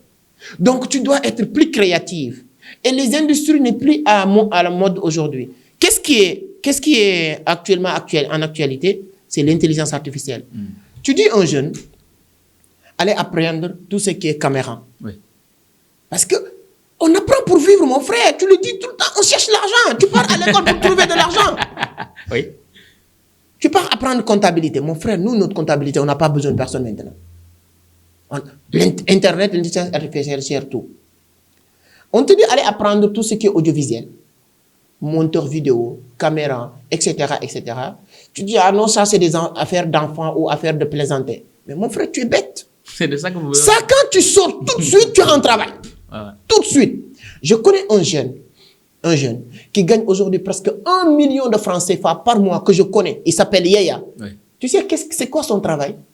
Fais juste des montages, sort tout TikTok. Ce sont les nouveaux métiers que les gens doivent voir. Dans mon bureau, uniquement dans mon bureau, il y a 4. Moi, Oumar, Coach Prophète, c'est lui qui gère nos vidéos TikTok. Chaque jour, il te balance une vidéo sorte. On n'a plus le temps d'aller faire des vidéos. Il prend nos vidéos longues, il coupe sorte, il m'envoie. Il fait le travail. C'est moi qui ai fait déjà mon travail. Hein? Mais sur mon travail, il fait son travail. Ce que je lui paye, moi, seulement, je ne vais pas dire les chiffres parce que peut-être quelqu'un d'autre va lui contacter. Il va dire, Amadou a dit, tu factures tant. Mais ce que je lui paye, si uniquement les gens qui sont dans mon bureau lui payent, on est sur les presque 700 000 par mois. Il fait un bon travail. Mais je connais encore plus de 5 autres personnes qui gèrent leur travail comme ça. Mais on te dit, allez, apprends ça. Et ce métier-là, tu n'as pas besoin de 3 mois pour le maîtriser. Ou tu as besoin d'1 mois max. C'est vrai, c'est vrai. Tu n'as pas besoin de payer 1 million de formation. Tu as besoin de payer 50 000, 100 000, 200 000 à quelqu'un qui te forme en 1 mois. Tu es opérationnel. Pourquoi notre système éducatif n'est pas adapté ces choses-là? C'est pourquoi je critique ce qui est bizarre dans le système éducatif, moi je suis dedans, donc je peux critiquer aussi, c'est que les gens sont prêts à faire 7 ans, 10 ans, 15 ans, 21 ans et accepter le chômage, mais ils ne sont pas prêts à se former pendant 1 mois. Ça, c'est quelque chose qui me fascine. Bref, parce que tu en parles dans ton livre, tu critiques le système éducatif, et bien sûr, j'ai tenu à ce que tu t'exprimes là-dessus, parce que beaucoup de gens se diront, mais pour quelqu'un qui n'est pas allé à l'école, de quel droit est-ce qu'il critique le système éducatif, tu vois? Du coup, les gens se disent, il n'est pas légitime. On dira que c'est parce que l'école l'a dépassé. Bref, ça, c'est un autre sujet. En lisant le livre, vous comprendrez. C'est pas parce qu'on ne va pas à l'école qu'on n'est pas pour autant intelligent. Ça n'a rien à voir. Du coup, tu as rencontré Tami. Il y a beaucoup de gens qui souhaitent le rencontrer. On fait une petite digression. Comment ça s'est passé pour que tu le rencontres au point où il accepte de faire un podcast avec toi? C'est quoi les stratégies que tu as mis en place? Ok, tu as payé ton ticket comme beaucoup de gens. Mais pourquoi toi? Oui, j'ai déjà fait le travail que je dois faire déjà. Je dis souvent, aujourd'hui, avec beaucoup de modestie, si tu tapes crypto-monnaie en Afrique, je te sors en première. C'est pas parce que ce soir, parce que c'est moi, non. Mais j'ai partagé plus de 1000 vidéos qui parlent de la chose. Chaque vidéo est différente de l'autre. Donc, quelqu'un qui s'y connaît, Il suffit juste d'aller checker pour voir est-ce que lui, c'est un plaisanté ou c'est quelqu'un qui se connaît. Donc, je te dis, depuis 2018, je me forme dans la zone. Bon, allez, je participe dans sa conférence. J'ai participé. C'est parti du Sénégal pour Dubaï. Dubaï, voilà. Et j'ai participé à la conférence. À la fin de la conférence, j'ai payé le billet VIP. Ah, VIP. Oui, parce que si tu ne payes pas VIP, tu ne peux pas le rencontrer. Pas, oui, forcément. Voilà. Ouais. Donc, parce qu'il faut payer VIP pour être dans le même lot que ces personnes. Bon carré. Quand j'ai payé le VIP, à la fin, je suis allé le voir. Je lui ai dit que je suis déjà d'entrée. Je lui ai dit, bon, je parle de lui. Comme vous dites, les stratégies, comme on a appris sur comment se faire des amis de Delta. Oui, bien sûr, excellent. Je lui ai dit que vraiment, moi, j'apprécie ce que vous faites. Je suis fan de ce que tu fais. Je lui ai dit, même c'est toi qui m'as motivé à s'intéresser au trading. Hein, je te suis, je lui parle pour qu'il sache que je suis intéressé à lui. Oui. Je lui ai dit que j'ai suivi votre parcours d'Angleterre en France, de France au Maroc. Tout ce que tu as fait, vraiment, ça me motive. Le fait même que tu pensais que tu as échoué au Maroc. Donc, il sait que la personne me connaît un peu. Je dis que moi, je suis dans le domaine du trading. Je partage des contenus qui parlent que de la crypto-monnaie. Et voilà, c'est très intéressant. J'ai plus de 100 000 abonnés sur YouTube, plus de presque 200 000 abonnés sur Facebook. En parlant que de la crypto, ça me fera plaisir vraiment de vous rencontrer, de faire un podcast avec toi et tout ça et tout ça. Je dis, ok, d'accord, c'est comment, ouais. Il me dit qu'il me donne un numéro WhatsApp, un faux numéro. Ah oui? Et je dis, quand il m'a donné un faux numéro WhatsApp, mais il dit que non, je suis très actif sur LinkedIn et tout ça. Je dis, ok, d'accord. Quand il m'a donné le numéro, je suis tellement excité, j'ai fait capture d'écran pour ne pas tromper sur le numéro. Quand je suis rentré à la maison, j'ai enregistré le numéro, j'ai envoyé un message, ça passe pas. Wow. J'appelle, ça passe pas. Mais j'avais fait une photo avec lui comme ça, selfie et tout. Je pars sur LinkedIn. Je fais un long message. Bonjour Tammy, j'espère que vous allez bien. Je suis très content de te rencontrer. Vraiment, j'arrive pas à dormir que je t'ai rencontré. Voilà, voici mes réseaux sociaux. Parce que là, je me dis que la seule chose qui peut lui motiver à faire quelque chose avec moi, c'est d'aller checker pour voir qui est cette personne. Parce que c'est normal. J'envoie le lien de mes réseaux sociaux. Et en bas, j'envoie la photo pour au moins qu'il sache que c'est moi. J'ai envoyé la photo de notre selfie. C'est comme ça. J'oublie. Je dis que le mec, il ne va jamais accepter ça. 24 heures après, il me revient sur LinkedIn. Salut Amadou, je suis très content. Je vois ce que tu fais. C'est super, c'est top, c'est top. Voilà, tu as dit, voilà. Je dis, ok, il y a du punch, comme ce qu'il a dit. Je dis, merci beaucoup. Il dit, écris-moi sur WhatsApp et envoie un autre numéro. Je compare les deux numéros, ce n'est pas les mêmes numéros. Bon, je ne dis pas que c'est faux numéro, mais peut-être, il m'a donné en tout cas maintenant le bon numéro. Est-ce qu'il y avait des similitudes entre les deux numéros? Non, ce n'est pas les mêmes numéros. Ok, d'accord. Ce n'est pas les mêmes numéros. Ce n'était pas une erreur d'un chiffre ou d'un truc? Non, il n'y a pas les mêmes numéros. Je pars sur WhatsApp, c'est un numéro d'émérite. Je tape le numéro, j'envoie, le numéro passe, je balance un message. Bonjour Tammy, c'est moi, tu viens de recevoir ce message. Ah ok Amadou, c'est toi, ok. Donc tu sais que tu fais, c'est super bien, c'est top, il y a du punch. Comme ça, il parle comme ça. Oui, le podcast, oui, on va essayer de programmer ça. Je suis partant pour toi. Non, je dis, ok. C'est comme ça. Je dis, comment on fait? Il dit, non, loue un podcast. Lui, il est à Jabal Ali. Tu sais, les gens qui sont à Dubaï, ils sont ils sont pas au centre-ville.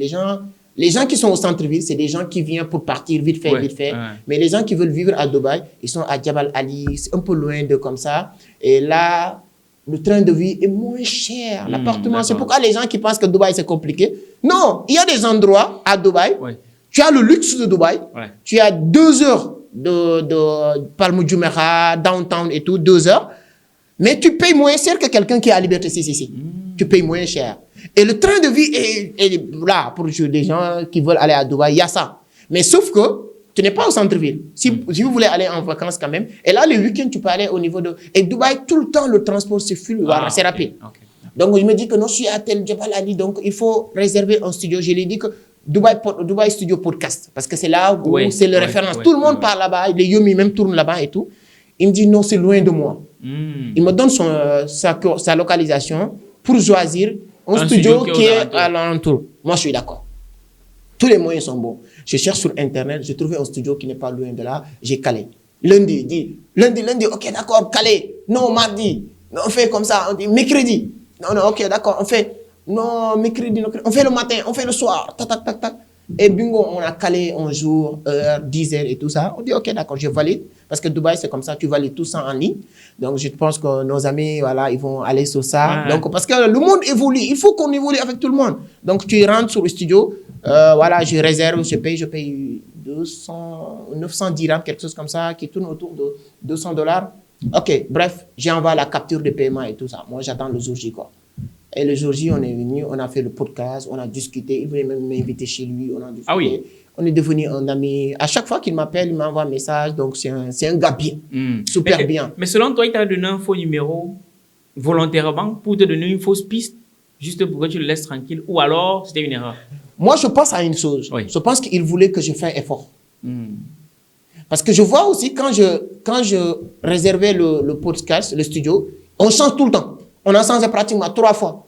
Peut-être il pensait que voilà, est-ce que la personne va faire l'effort nécessaire pour mériter le studio? Je ne sais pas. Moi, je ne sais pas. Moi, je partais, donc, comme j'ai dit hier, je suis toujours dans le parti positif. Je l'analyse positivement. Je dis peut-être le mec, il voulait que je fasse. Voilà, il voulait que je fasse l'effort nécessaire pour le rencontrer et tout. Parce que c'est ce que des milliers de personnes veulent le rencontrer. Il me l'a dit sur le podcast. Même le moment où on est en train de faire le podcast, il m'a dit que Yomi Denzel et Oussama, Yomi court pour que... Parce qu'il a fait un podcast avec eux. Il y a beaucoup de commentaires entre lui et Oussama. Oui, Oussama, il y a eu voilà. Et après, les gens... Yomi voulait qu'il repasse. Donc, il m'a dit que jusqu'à aujourd'hui, même je n'ai pas encore répondu parce que je n'avais pas encore le temps. Donc, c'est un gars bien. Il y a un moment donné, j'étais malade. Et après, j'ai mis un statut pour dire que ces derniers temps, je suis un peu souffrant, je suis malade. Il m'appelle pour me dire que non, c'est qu'il faut se reposer, il faut faire ça, c'est bien de travailler, mais aussi la santé, c'est la priorité. Lui, il met toujours en avant la famille, la santé, l'argent. Ouais, il aime la famille, quoi. C'est ça qui permet d'avoir un bon équilibre. Voilà, il dit que non, la famille, santé, mon fils et tout. Il m'a appelé directement, il me parle de ça, je dis non, merci beaucoup. En fait, c'est comme ça, quoi. C'est pas anodin si j'ai souhaité que tu partages cette expérience-là. Parce que beaucoup de gens, ils voient des personnes qui les inspirent. Ils veulent que ces personnes leur accordent un minimum de temps, mais ils ne font pas les efforts qu'il faut. C'est pour qu'ils comprennent que toi aussi, il y a des personnes qui sont au-dessus de toi et tu mets les moyens en jeu pour les rencontrer. Parce que tu as payé plus de 1000 balles pour sa conférence en VIP. Ouais. C'est important de le préciser. Il y a eu toute cette démarche-là pour avoir un podcast avec lui, ce qui n'est pas rien. Bon, maintenant, ma question, c'est quoi le retour sur cet investissement? Parce qu'en soi, c'est un investissement. Oui, je peux dire très positif. Ça donne encore une autre image à ma personne. Les gens disent, vous le savez, on est dans le même game. Si aujourd'hui, Tammy Kabas accepte d'associer son image à moi, c'est que le mec, il n'est pas bête. Ou bien c'est qu'il partage. Et je te dis, j'ai envoyé mes liens. Il m'a donné le numéro, je n'arrive pas à le contacter. Je l'ai contacté sur LinkedIn. Il n'a pas répondu. Je l'ai envoyé tous mes réseaux sociaux. Je suis convaincu qu'il est parti regarder ce que je fais. Forcément. Sur YouTube, sur Facebook et tout ça. Et à la fin, c'est un mec très gentil. Quand on a fini le podcast, avant de le partager, il fait un long texte. Vraiment très intéressant. Partagé sur son groupe Telegram, sur Facebook, sur YouTube pour dire que j'ai fait telle chose avec Amadou Seck. Non, c'était super. Et dans le monde du trading de la crypto-monnaie, comme je t'ai dit tout à l'heure, tout le monde m'appelle pour me dire comment tu as fait. Je connais des grands frères, des grands, comme je te dis, grand, qui voulaient rencontrer Tammy Kabas, c'est pas possible. Ouais. Et il m'a dit ça. Et aujourd'hui, je suis convaincu à 100%, si je mets les pieds à Dubaï demain, même si c'est pas un podcast, je pars chez lui, je marche avec lui, il me donne des conseils et tout ça. Et je sens que quand je vais repartir à Dubaï, je vais passer sur sa page. Yes. Parce que la fois passée, c'était, voilà. Quand tu l'avais invité, il pourrait t'inviter. Voilà, ils vont m'inviter et tout. Je suis en train de parler avec. C'est la même chose avec Philippe Simon. Je paye, voilà. Première conférence, j'ai payé 75 000 francs CFA au Sénégal pour assister à sa conférence. Dernière conférence, j'ai payé. Ensuite, voilà, tout le monde, c'est comme ça. Et du coup, ça me permet de faire la transition par rapport à ton cœur de cible, si je peux dire ça comme ça. Hier, à la conférence, il a dit qu'aujourd'hui, tu pèses plus de 100 millions de francs CFA. Mon frère, si tu le dis comme ça, c'est comme si que c'est beaucoup. Je suis dessus, quoi. Non. Par rapport à certains, c'est beaucoup. Par rapport à tes objectifs, c'est peu. C'est toujours relatif. Même si tu as 1 milliard, ça sera toujours petit par rapport à quelqu'un. Il y avait des gens hier, j'ai vu 10 milliards qui ont perdu 10 milliards de dollars et tout. Par rapport à certains, c'est beaucoup. Par rapport à d'autres, c'est petit. Il faut qu'on reste... OK. Moi, j'aimerais savoir, aujourd'hui, quand même, beaucoup de gens aimeraient investir dans la crypto. Comment tu fais pour arriver à 1 milliard 100 millions de francs CFA en termes de value sur les cryptos? Comment tu fais? En 2021. Oui. C'était février 2021. J'étais en train de partir à Abidjan. Oui. Solana, une crypto-monnaie qui s'appelle Solana. Il coûtait $3. J'ai investi $1 200 avant de partir à Abidjan. Si tu permets, pourquoi tu as investi sur cette crypto-là? C'était quoi tes critères? Comment tu as choisi cette crypto? Il y a beaucoup de... Parce qu'aujourd'hui, être là pour dire que je suis bon, c'est trop dire. Mais je connais. Parce que la blockchain de Solana, je peux dire, Solana, jusqu'à aujourd'hui, c'est l'un des meilleurs investissements. Parce que la crypto-monnaie est basée sur 3 critères hyper importants. La sécurité, la scalabilité, la rapidité. Troisième chose, une crypto-monnaie qui a sa propre blockchain. Avant l'arrivée de Solana sur le marché, c'est Ethereum qui monopolisait le marché sur ces critères. La scalabilité, la sécurité, la rapidité, la scalabilité. Ouais. Mais on avait un problème de scalabilité au niveau de la blockchain d'Ethereum. Scalabilité, c'est-à-dire que les frais de transaction étaient élevés au niveau de la blockchain d'Ethereum. Solana, quand il est arrivé, il dit qu'il va régler ces problèmes. On a la rapidité, on a la sécurité, parce qu'il a sa propre blockchain, mais la scalabilité aussi, c'est rien. Souvent, tu payes même 0 francs comme frais. Et la blockchain est conçue de telle sorte qu'il peut adosser d'autres crypto-monnaies comme Ethereum. Et c'est une blockchain très importante. Et le projet derrière Solana permet les gens de savoir que c'est une monnaie qui va exploser. Moi, quand j'ai acheté, il était à $3. J'ai fait un investissement de 1000 et quelques dollars. En moins de 8 mois, c'était février, mars, avril, mai, juin, juillet, août, Solana a quitté $3 à $157 par pièce. Ah oui. Avec un investissement de $1200, tu te retrouves avec plus de 48 000 et quelques dollars. Oui. Ce que je dis hier sur la conférence, tout ce qu'on vous dit sur la crypto-monnaie, tu peux le retracer. Il y a une plateforme qui s'appelle CoinMarketCap. Si tu pars sur cette plateforme tout de suite, tu peux vérifier tout ce que je viens de dire. Mais t'entends, on a l'impression que c'est très facile de gagner de l'argent sur les cryptos. Hein. C'est pas compliqué. C'est pas compliqué. Mais pourquoi est-ce que les gens n'investissent pas? Ils ont peur. Tout le monde a peur de l'inconnu. Oui. Le changement est toujours brusque et fatal. Aujourd'hui, mais Bitcoin, Solana même c'est loin. Il y a 3 mois de cela, mon frère, si tu avais déposé 10 millions sur Bitcoin, 3 mois, aujourd'hui tu as 20 millions. Il y a 3 mois de cela, si tu avais déposé 100 millions sur Bitcoin, je ne te parle pas des petits crypto-monnaies, aujourd'hui tu as 200 millions. Le président de la République de Salvador était tellement content qu'il a partagé son portefeuille sur Bitcoin. Il est passé de 200 à 600. 600 millions de dollars. 200 millions à 600 millions de dollars. Plus de 400 millions de profits. Tout le monde s'intéresse à la crypto-monnaie aujourd'hui. Donc moi, avec ça, j'ai gagné pas mal. Mais comme disait Yomi Denzel, je n'ai pas honte de le dire. Arrivé à un moment donné, beaucoup de personnes, j'ai créé ma page YouTube. Première raison, je vous avais dit que mes premières formations, c'était, j'ai arrivé au niveau de comment entrer sur les plateformes, on est bloqué, j'ai parti. Tout ça là, moi je le considère aujourd'hui comme quelque chose qui ne mérite pas d'apprendre. C'est pourquoi j'ai lancé ma page YouTube. Quelqu'un qui regarde bien mes vidéos sur YouTube, normalement, comment créer un compte, comment déposer de l'argent, comment sortir de l'argent, comment investir. Je n'ai pas quelque chose que j'ai dit tout simplement, mais c'est fait des tutoriels en te montrant clique ici pour le faire. Après maintenant, depuis 2022, fin 2022, les gens s'intéressent pour aller plus loin. J'ai développé des formations, comme vous le savez, c'est sur YouTube. Quand j'ai développé les formations, les business ont explosé sur tous les niveaux. Je vends des formations. L'année dernière, on a vendu plus de une valeur de 50 millions de francs CFA, juste en formation automatisée. J'ai écrit mon livre dans le domaine. J'ai écrit ça, c'est mon 4e livre. J'ai écrit un livre qui parle que de la crypto, qui s'appelle L'art du trading, des crypto-monnaies. Donc, ce livre, les gens ont acheté. Quelqu'un qui n'a pas les moyens pour acheter une formation et tout ça. Mes formations sont chères. Les gens le disent, c'est trop cher. Parce que moi, tout ce que les gens vendent moins cher là, je le fais gratuit sur ma page YouTube. Nous, on t'apprend les analyses fondamentales, les analyses techniques. Parce que quand on parle d'analyse technique, les gens ils sont peur de la crypto pour une seule chose, les graphiques. Mais les graphiques, ce n'est pas le courbe qui fait comme ça que tu analyses. Quand tu fais les courbes, à toujours, chaque point, il y a un petit espace. Les courbes, ils sont des noms. Ils s'appellent des marteaux, des bougies, des sandaliers. Donc, si tu connais ça, si tu arrives à lire ça, c'est comme quelqu'un qui sait lire l'alphabet. Si tu arrives à lire l'alphabet de A à Z, si on écrit Valère, tu sais que c'est Valère. Si on écrit Amadou, tu sais que c'est Amadou. Si tu arrives à lire aussi le graphique, c'est fini. Ça, c'est la première étape. Moi, je dis qu'on va tirer à balles réelles. Il n'y a pas d'amis quand quelqu'un s'assoit ici. Non. Ce que tu dis, est-ce que ce n'est pas dangereux? Je m'explique. À t'entendre, c'est facile. Et tu confirmes que c'est facile. C'est pas compliqué. C'est pas compliqué. Oui, ok, c'est pas compliqué.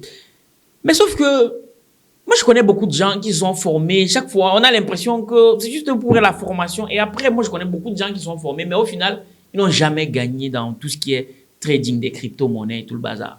Est-ce qu'ils sont bien? Ça dépend. Parce que chaque formateur va dire que non, ma formation est bien, c'est facile, ma formation, c'est elle qui va transformer ta vie. Mais après, quand on la suit, au final, c'est pas Champion, je te dis une chose. Oui. Nous sommes sur les réseaux sociaux. Aujourd'hui, toute personne peut faire son propre analyse. Est-ce que Valère est bon ou pas? Tu n'as pas besoin de me le dire. Tu as fait une centaine de vidéos. Si je regarde tout ton historique sur ta page, je peux faire mon propre analyse. Les gens qui parlent, quelqu'un que tu n'as jamais vu parler de la chose, quelqu'un qui vient d'entrer aujourd'hui, il a juste fait 2 trucs, 3 trucs et il t'apprend la crypto. Est-ce qu'il a gagné? Est-ce qu'il a fait des résultats? Est-ce qu'il a fait des preuves? Depuis combien de temps? Je te dis, depuis 2018, mon frère, que je suis dans ce système. Est-ce que tu penses que toutes les formations sont appropriées pour tout le monde? Non. D'accord. C'est pas toutes les formations qui sont bonnes. Ça, je suis d'accord. Non, je dis, tu peux faire ta formation qui, selon toi, est bonne. Mais comment est-ce que je fais pour savoir? Parce qu'il y a aussi la psychologie du trader. Oui. Voilà. Comment est-ce que je fais pour savoir que ta formation que tu proposes pour le trading des crypto-monnaies ou le holding ou peu importe correspondra à ma personne, à moi? Moi, je pars sur une base. Je dis que nous, exemple, moi, je prends un exemple sur mon cas. Quand je fais une formation, je commence du début à la fin. L'initiation d'abord. On prépare les gens pour comprendre c'est quoi la crypto, ainsi de suite, ainsi de suite. Quelles sont les meilleures manières de gagner de l'argent. Et ensuite, chacun est libre de choisir la méthode qui l'intéresse le plus, etc. Maintenant, est-ce que la formation est valable ou bien faite pour toi? Ça, il faut que tu pratiques. Il y a des gens, moi je dis la formation, c'est comme auto-école. Tu connais les gens qui allaient pour faire auto-école. Tu fais auto-école, tu obtiens ton permis. Mais après, il faut conduire. Tu conduis. Mais là, on t'a donné ton permis, tu sais conduire. Sur les règles, sur le principe. Théoriquement. Mais quand tu rentres dans la voiture, tu pars. Il faut 1 semaine, 2 semaines, 1 mois, jusqu'à ce que tu as la main pour savoir bien conduire. Le trading, c'est la même chose. Peu importe aussi la formation que tu vas faire, tant qu'on ne t'a pas guidé à pratiquer et continuer à pratiquer, tu vas jamais être bon. La psychologie d'un trader va venir. Il y a ce qu'on appelle le money management. Comment gérer ton capital. La psychologie d'un trader. Quel moment entrer, quel moment sortir. Donc, c'est-à-dire que les positionnements que tu vas faire, est-ce que tu vas trader sur le scalping, selon le capital que tu as? Est-ce que le scalping que tu dois faire? Est-ce que le day trading que tu dois faire? Est-ce que le trading journalier que tu dois faire? Tout ça, tu dois l'apprendre. Mais la meilleure manière de l'apprendre, c'est le pratique maintenant. Quand tu finis de te former, tu vas te pratiquer. Moi, j'ai pratiqué le trading aujourd'hui, ça fait 3 ans. Je t'ai dit, j'avais mes multiservices quand je me suis lancé dans le trading. J'ai arrêté les multiservices le jour ou le moment où j'étais sûr à 100% que je ne peux pas dire que je maîtrise la sauce à 100%, mais que je peux vivre avec ça. D'accord, si tu permets. Si c'est aussi peu complexe gagner de l'argent avec les cryptos, pourquoi est-ce que très souvent les gens se font arnaquer? Tu sais, il n'y a pas d'arnaque dans la crypto. Mais il y a des arnaqueurs dans la crypto. Alors, mon cher ami, imagine-toi quelqu'un qui te contacte sur Telegram. Alors oui, Valère, comment tu vas? Voilà, si tu donnes $100, tu gagnes $150 par jour. Mais où on va ramasser l'argent comme ça? Ça n'existe pas. Mais comment ça se passait avec Liablimal du coup? Parce que pour beaucoup de gens, je vous dis Liablimal, c'était de l'arnaque. Et sachant que toi aussi, tu as investi dedans. De Liablimal. Si on dit Liablimal, c'est comme si que c'est quelque chose d'unique. Moi, je fais Petron-Pay. Pour ceux qui vont suivre, vont comprendre. J'ai perdu beaucoup d'argent. Mais c'était une arnaque ou pas Petron-Pay? Ça peut être arnaque, mais c'est pour l'expérience. Toi, aujourd'hui, on dit, OK, toi, tu te positionnes comme quelqu'un qui a de la bouteille. Pour toi, Petron-Pay, c'était une arnaque ou pas? Si moi, je prends les cas de Petron-Pay, si on dit c'est de la crypto-monnaie, c'est de l'arnaque. Parce que c'est des systèmes d'investissement en ligne où on utilise la crypto comme moyen, comme passerelle de paiement des souscripteurs. En utilisant la crypto comme passerelle de paiement pour les souscripteurs, les gens disent qu'on fait de la crypto. Parce que pour investir dans ces écosystèmes, on te demande d'investir si tu veux avec Bitcoin, avec Ethereum, etc. Là, tu n'es pas en train de faire la crypto. Tu es en train de payer Valère en utilisant la crypto. Ok, d'accord, ok, je vois la nuance. Oui. La personne qui va te payer, l'écosystème qui va te payer, il te paye en utilisant crypto. Exemple. Ah, ok, d'accord, je vois. Okay. Ça, c'est le système. Okay. Avec le temps, j'ai compris, c'est juste tout ça. Aujourd'hui, prenons le cas de... Si je te dis, OK, envoie-moi Orange Money, tu m'envoies Orange Money, c'est arnaque. Est-ce que Orange Money est arnaque? C'est moi qui t'ai arnaqué. C'est la même chose avec tous ces systèmes d'investissement en ligne. Maintenant, pour dire que c'est de l'arnaque ou pas, c'est autre chose. Moi, je peux dire qu'ils sont perdus. C'était un système qui voulait que les gens investissent, ils te remboursent, ils n'ont pas maîtrisé le système qu'ils mettaient en place, etc. Mais en soi, la crypto n'a pas de problème. La crypto n'est pas de problème. Ce sont les personnes qui l'ont utilisé maintenant dans le mauvais sens, en disant que c'est la crypto. Je commence par Lieb Limal, n'a jamais été la crypto. Il utilisait la crypto pour payer les gens et pour investir. Eux, ils investissent sur la crypto, c'est autre chose. Bon, si tu permets, pour toi qui a de la bouteille quand même en termes d'investissement, parce qu'en soi, les cryptos aussi, c'est un investissement. Voilà. Bon, je dis, c'est une monnaie. Oui. C'est une monnaie. Ouais. Bon. Avec toute cette expérience, comment ça se fait que je te sois fait arnaquer avec le process d'investissement qu'on appelle PetronPay? Moi, quand j'ai investi sur PetronPay, Lieb Limal, je n'avais pas l'expérience que j'ai aujourd'hui. Je viens de vous dire que moi, j'ai investi sur Bitcoin en connaissant rien. Oui. Et en ce moment-là, quand j'ai gagné mes premières 100% avec 175 000, que je demande l'ami, qu'est-ce que je dois faire? Il m'a dit Lieb Limal. La personne qui m'a parlé de Bitcoin. La conscience. Oui, la personne qui m'a parlé de Bitcoin. Et le Bitcoin a fait x2. S'il me dit autre chose, je ne peux que faire lui faire confiance. Je prends l'autre 175 000, c'est investi sur Lieb Limal. Et pour dire, on est là, pour dire la vérité, j'ai fait Lieb Limal 2018. Oui. C'est en 2021 que Lieb Limal a capoté. De 2018 à 2020, on retirait normal. Et tu as perdu combien à peu près sur Lieb Limal? J'ai un compte de 200 000 $. 200 000 $. Que je ne peux pas récupérer. Alors, ce qui m'est arrivé sur Lieb Limal, même si arrivé à président de la République ou même Barack Obama, il va se faire avoir.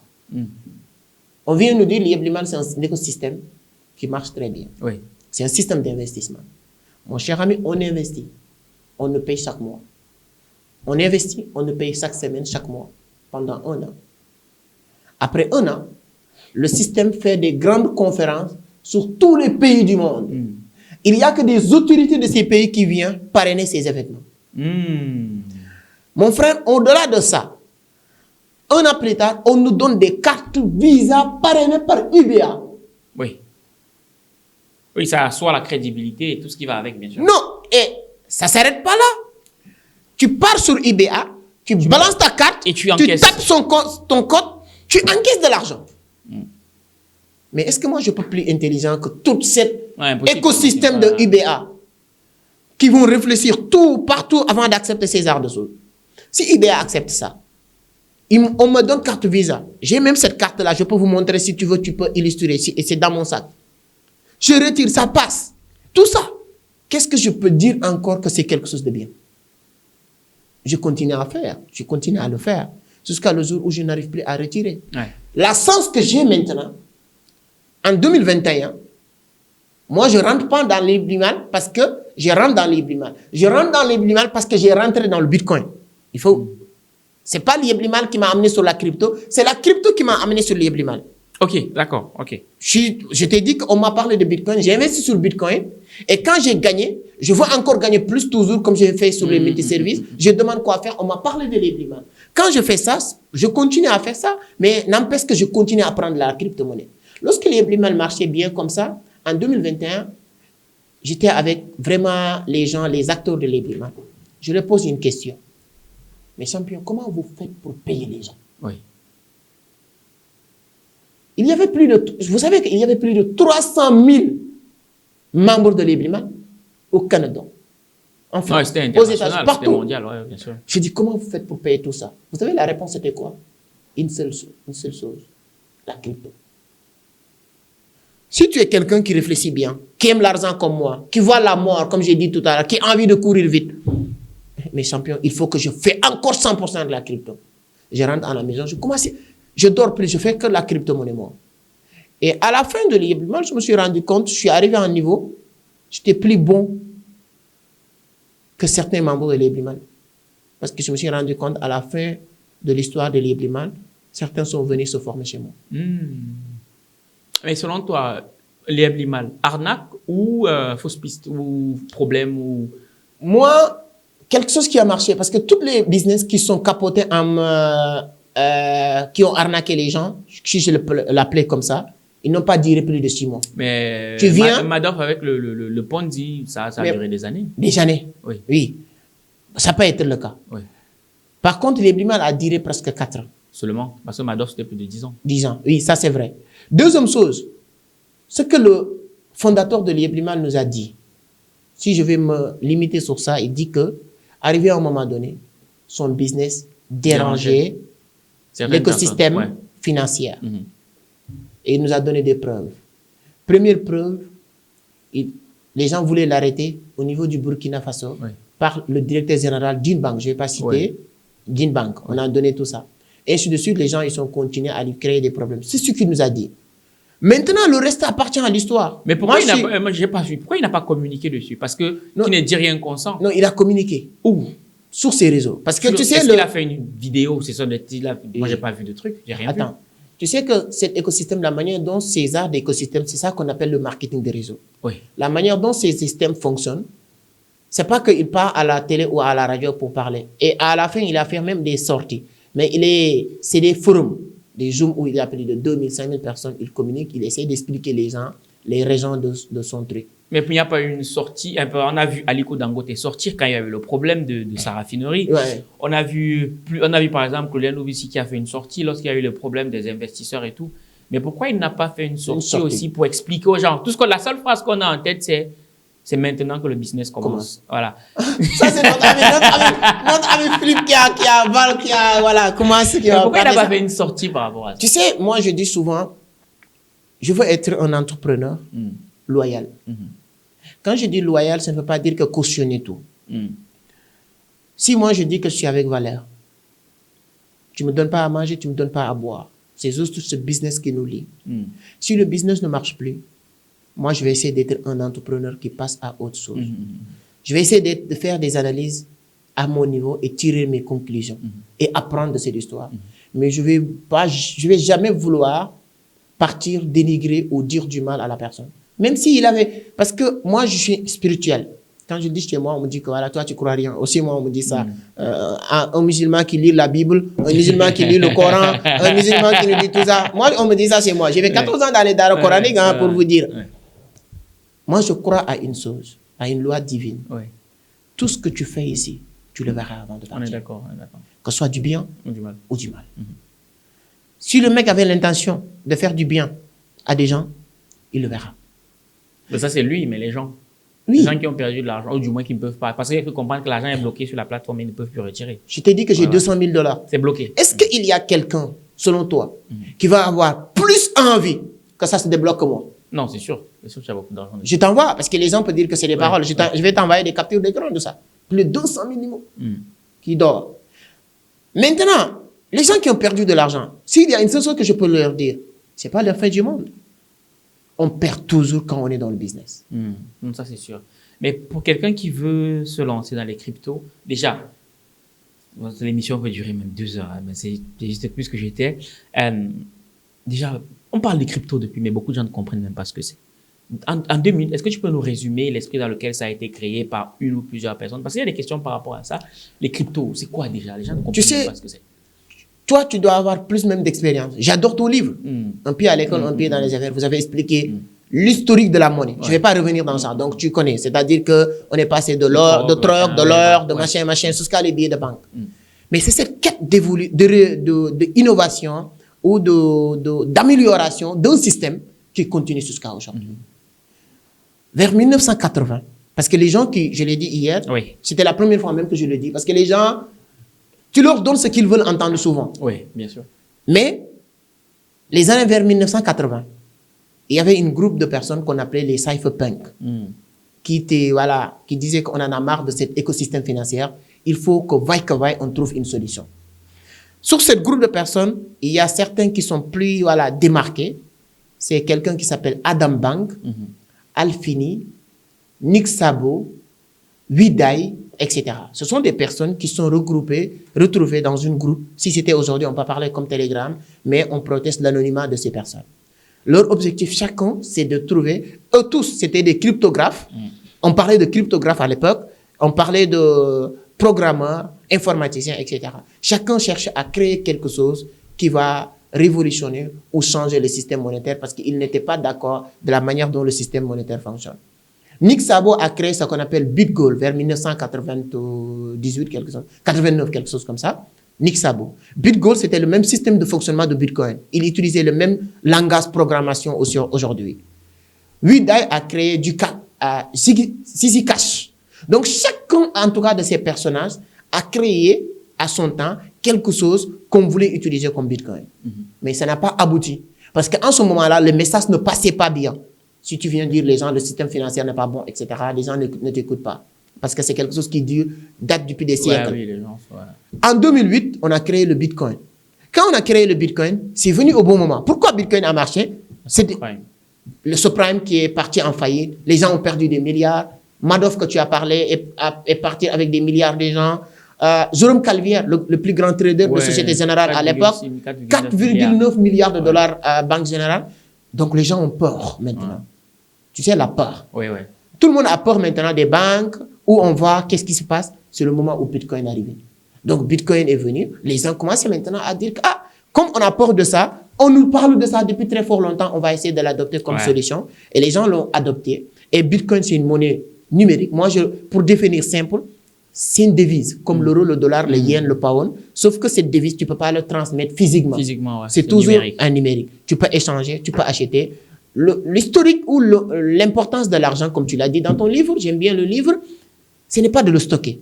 C'est juste un moyen d'échange. C'est de l'énergie. De l'énergie. On échange et la crypto-monnaie nous permet de le faire. Donc, c'est sur ces circonstances qu'on a créé le Bitcoin. Ça prend le temps qu'il a pris pour s'exploser, mais depuis la création, la première codation, jusqu'à aujourd'hui, il ne fait qu'évoluer. Ce qui est intéressant, Bitcoin, on n'aura que 21 millions de Bitcoin. Et tous les jours, plus de personnes s'intéressent à Bitcoin, ce qui fait que la demande va augmenter et l'offre n'augmente jamais. Ce qui fait que ça va continuer toujours à prendre de la valeur. Les Bitcoins sont finis. C'est 2145, je pense, quelque chose comme ça, qu'on va finir le minage. Mais ça ne va pas dépasser 21 millions de Bitcoin. Oui, c'est le nombre de Bitcoin est fini. C'est 21 millions. On n'aura jamais 21 millions. Aujourd'hui, on a ce qu'on appelle le supply en circulation, plus de 19 millions. Parce qu'il y a déjà plus de 19 millions qui est déjà miné. Voilà, chaque 210 000 Bitcoins minés, on a le halving. Chaque halving, on divise maintenant encore par deux le nombre de crypto à miner sur chaque 200 000 blocs.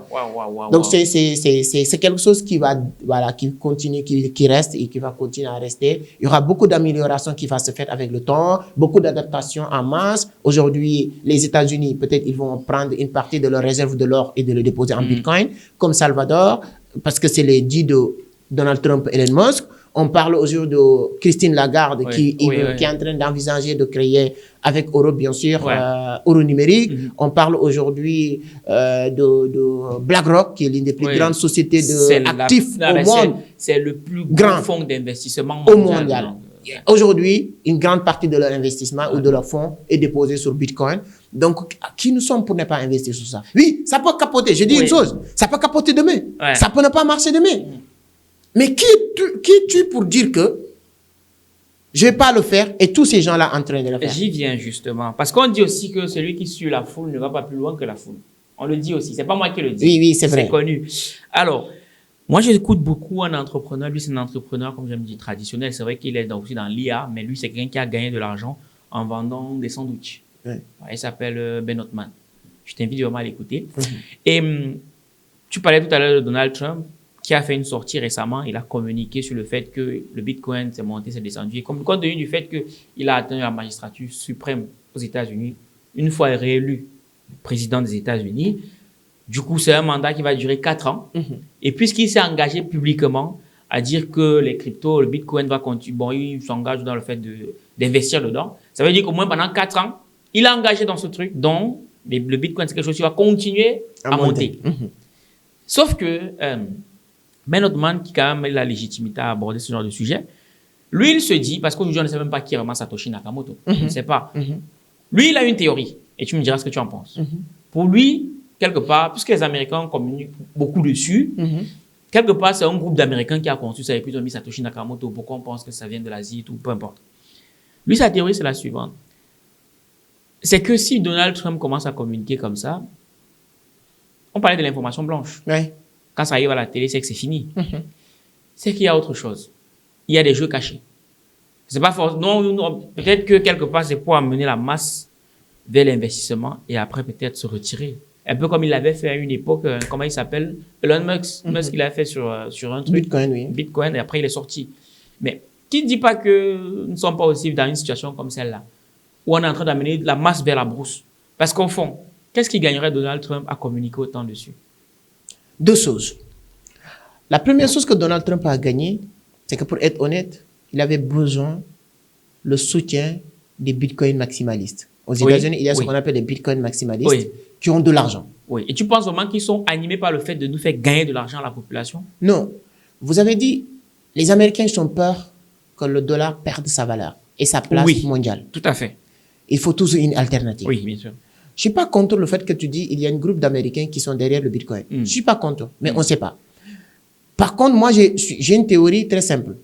Même si c'est Satoshi Nakamoto qui est le fondateur, qui est le créateur de Bitcoin, bon, mais l'amélioration... Déjà, c'est impossible que ce soit une seule personne. Impossible. C'est un groupe de personnes. Oui, voilà. Ce qui est clair même, c'est un groupe de personnes qui ont fait que Bitcoin a eu ses succès. On est d'accord, oui, bien sûr. Je vous avais dit que première transaction que Satoshi a fait sur Bitcoin, il l'a fait avec Alfini. Oui, c'est ça. Oui. Alfini qui était déjà dans le système depuis très fort longtemps pour améliorer. Donc, il y a tout un écosystème.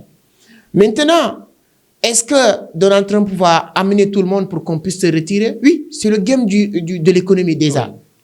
C'est en ce moment-là que nous, on doit savoir quand entrer, quand sortir. Quand entrer, quand sortir. Et aujourd'hui, quand entrer du coup? Aujourd'hui, c'est l'un des meilleurs moments.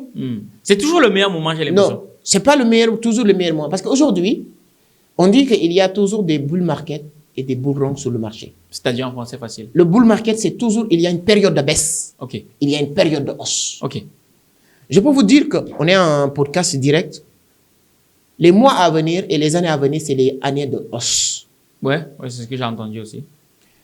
Bitcoin, les gens... Quand tu dis les mois à venir, c'est combien de mois? Ça peut être 2 mois. Hein. Oui. Aujourd'hui, les vrais cryptomanes qui sont dans la crypto attendent le premier discours économique de Donald Trump qui va donner une direction encore de la crypto.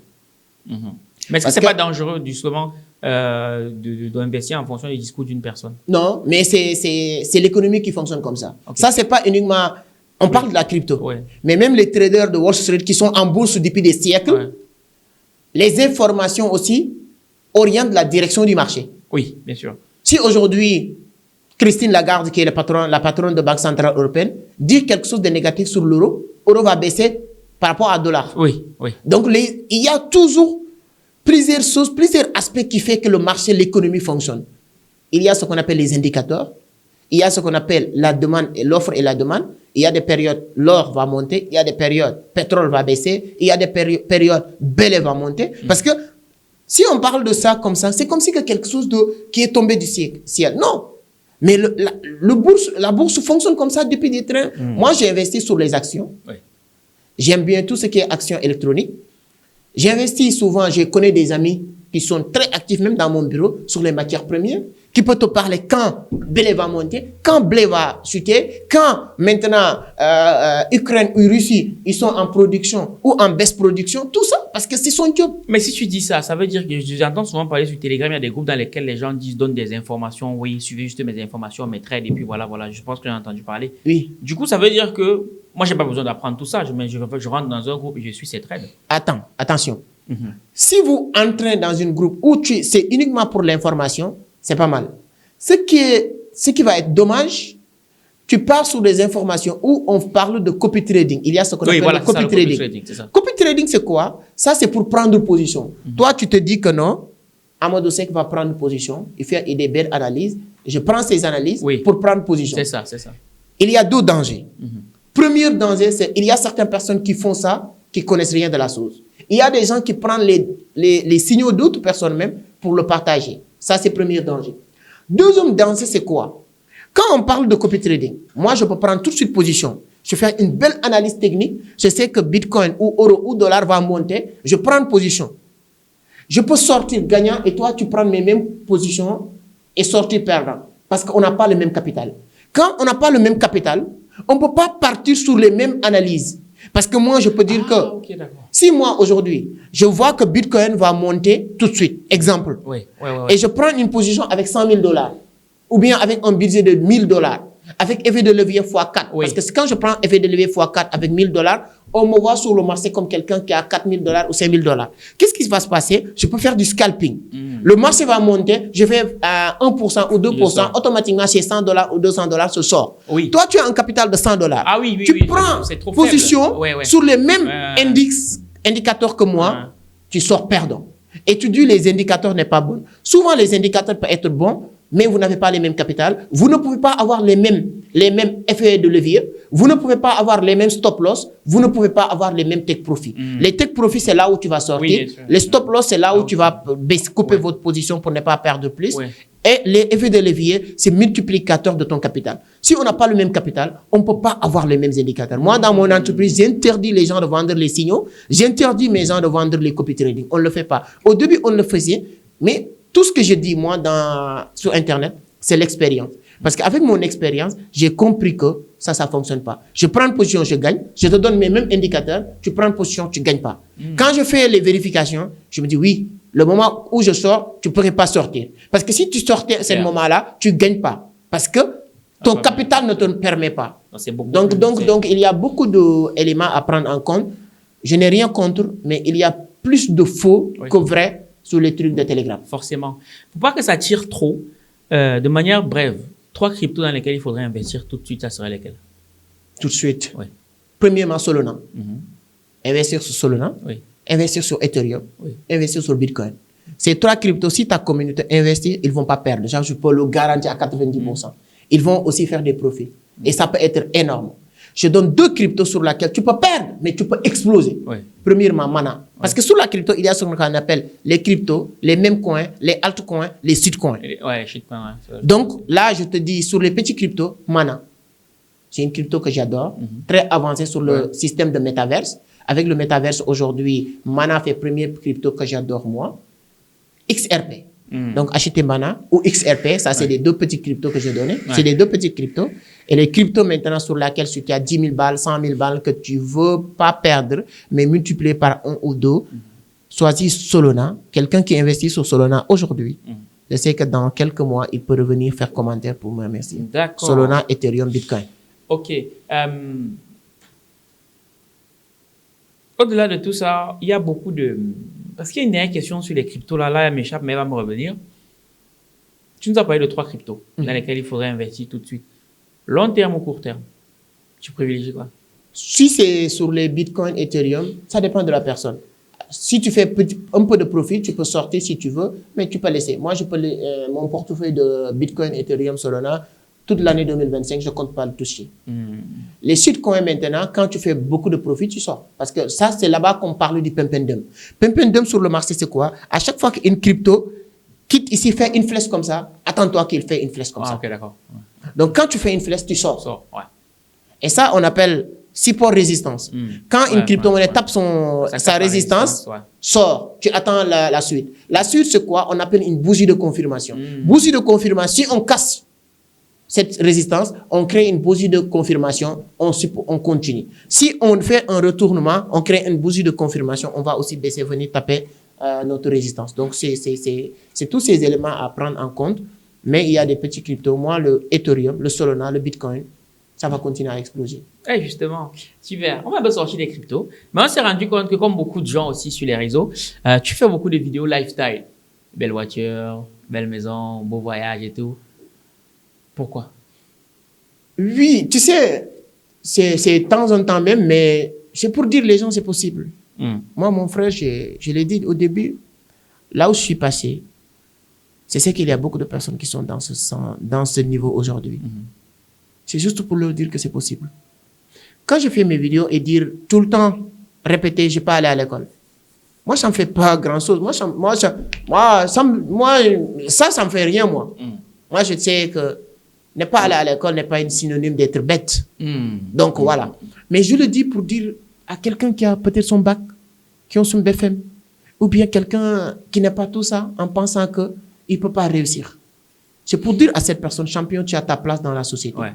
Quand je fais aussi ces petites vidéos de temps en temps, c'est pour leur dire aussi, qui ont déjà commencé, continue. Vous avez vu mon parcours sur YouTube uniquement. Ouais. Si aujourd'hui j'arrive à le faire, je n'ai pas de papa riche, moi, ni maman, ni amis. Il n'y a pas de président. Personne ne m'a jamais aidé. Les gens qui m'ont aidé, c'est la vie, c'est la persévérance, c'est de croire à ce que je fais, Si aujourd'hui je me permets de faire ça, tout le monde peut le faire. Donc ces petites vidéos de temps en temps, c'est juste dans ce sens-là. D'accord. Et du coup, comment ça se passe avec les femmes? C'est pas facile, hein, de gérer. Parce que si tu es un homme, on te pose la question des femmes, tu dis, ah non, les femmes ne m'intéressent pas. Il n'y a que deux choses. Tu es malade ou tu dis pas la vérité. Bon, toi, dis-nous la vérité. Comment ça se passe avec les femmes? C'est pas facile, hein. C'est-à-dire? J'apprends à les gérer. C'est-à-dire? J'apprends à gérer. C'est-à-dire, tu vas pas nous amener dans les trucs bizarres. Tu vas nous répondre aujourd'hui. Ça veut dire quoi, tu vas pas les gérer? Quoi? J'apprends à gérer. Ça veut dire quoi, là, ça veut dire que c'est pas facile. C'est pas facile. Imaginez, avant-hier, quelqu'un m'a envoyé de très belles photos. Ouais, quelqu'un. Une femme. Quelqu'une, voilà, ouais. Une Ok, femme m'a ouais. envoyé de très belles photos. Dans quel but? Bon, je dis que, je sais pas, c'est quoi. Il dit que, oui, Omar, les photos sont là. Je dis que c'est qui Omar? Je sais pas moi, peut-être tu t'es trompé, quoi. Ouais. Il dit, ah bon, je me suis trompé. Il commence à créer une conversation. Je dis, non, je suis pas Omar et tout ça. Voilà. Et je me suis pas empêché de lui dire que Omar a de la sens, quoi. Parce que Omar a de la sens pour recevoir ses photos. Il dit, non, on s'est rencontrés, nanani. Il commence à créer une conversation. Je sais pas, est-ce que c'est intentionnel pour tirer, je sais pas. C'est des coups comme ça que tu vas tous les jours, donc tu apprends à gérer. On est dans un monde où, c'est pas parce que tu as l'argent, mais le fait que les gens pensent que tu as l'argent, il y a quelque chose qui pousse Mais les toi, femmes. tu as de l'argent. C'est pas qu'elles pensent, tu as de l'argent, tu le dis. Ouais, mais en tout cas, les femmes, j'apprends à les gérer, mon frère. Tu apprends à J'apprends les gérer. Parce qu'en plus, tu as maximisé, je vais dire, les gens disent les capitaux, tu as maximisé au moins les deux capitaux. C'est que capital financier, tu es connu, tu as de l'influence. Donc, du coup, avec toute cette exposition-là, est-ce que tu reçois souvent des demandes de la part des femmes et tout? J'ai peur. Pour Comment être ça? honnête quand même. Ouais. C'est pourquoi je dis j'apprends à leur gérer. J'ai peur. Peur de quoi? Parce qu'actuellement, ce que je vois dans la société, Ouais. tu sais qu'il y a une bonne intention. Tu vois tout le temps les photos des gens sur les réseaux. Ouais. Tu vois beaucoup de choses.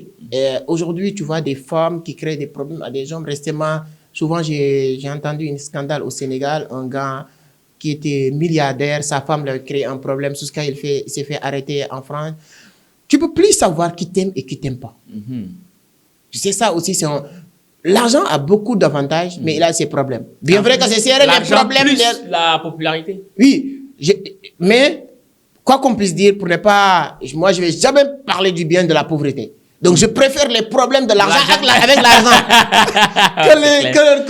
que de ne pas avoir des problèmes de l'argent sans l'argent. Je préfère ça. Oui, ça, c'est le problème. Tu ne sais pas qui t'aime pas. Beaucoup de personnes ont envie d'être avec toi, c'est vrai. Il y a les femmes. J'apprends à gérer les femmes. Moi, ce que je veux dire... Est-ce que tu n'aurais pas une petite anecdote à nous partager, du coup? Avec les femmes, Ouais. si c'est mauvais... Non, j'ai une petite histoire par rapport à une fille qui t'aurait... Il n'y a pas une histoire à nous raconter? Non, peut-être une mauvaise histoire. En 2000, quand j'étais dans le multiservice et tout ça, il y avait une femme que j'aimais, une fille. Ouais. On s'aimait bien. Ouais. Sa famille connaissait ma famille plus ou moins, je connaissais et tout. Tous mes amis le connaissaient, tous mes amis. Bon, quand ils m'entendent parler, ils vont savoir. Voilà. Elle était belle, hein? Très belle même. La seule chose qui fait qu'on n'a pas continué, j'avais pas l'argent. On peut te le dire pas ainsi, mais tu comprends le message. Pour moi. Non, c'est-à-dire que le pire, c'est quoi?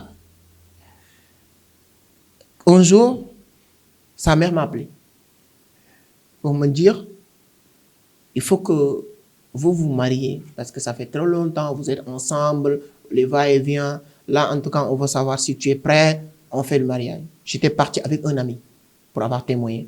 L'ami que j'avais confié mon multiservice qu'il a perdu là. On était partis ensemble voir la dame.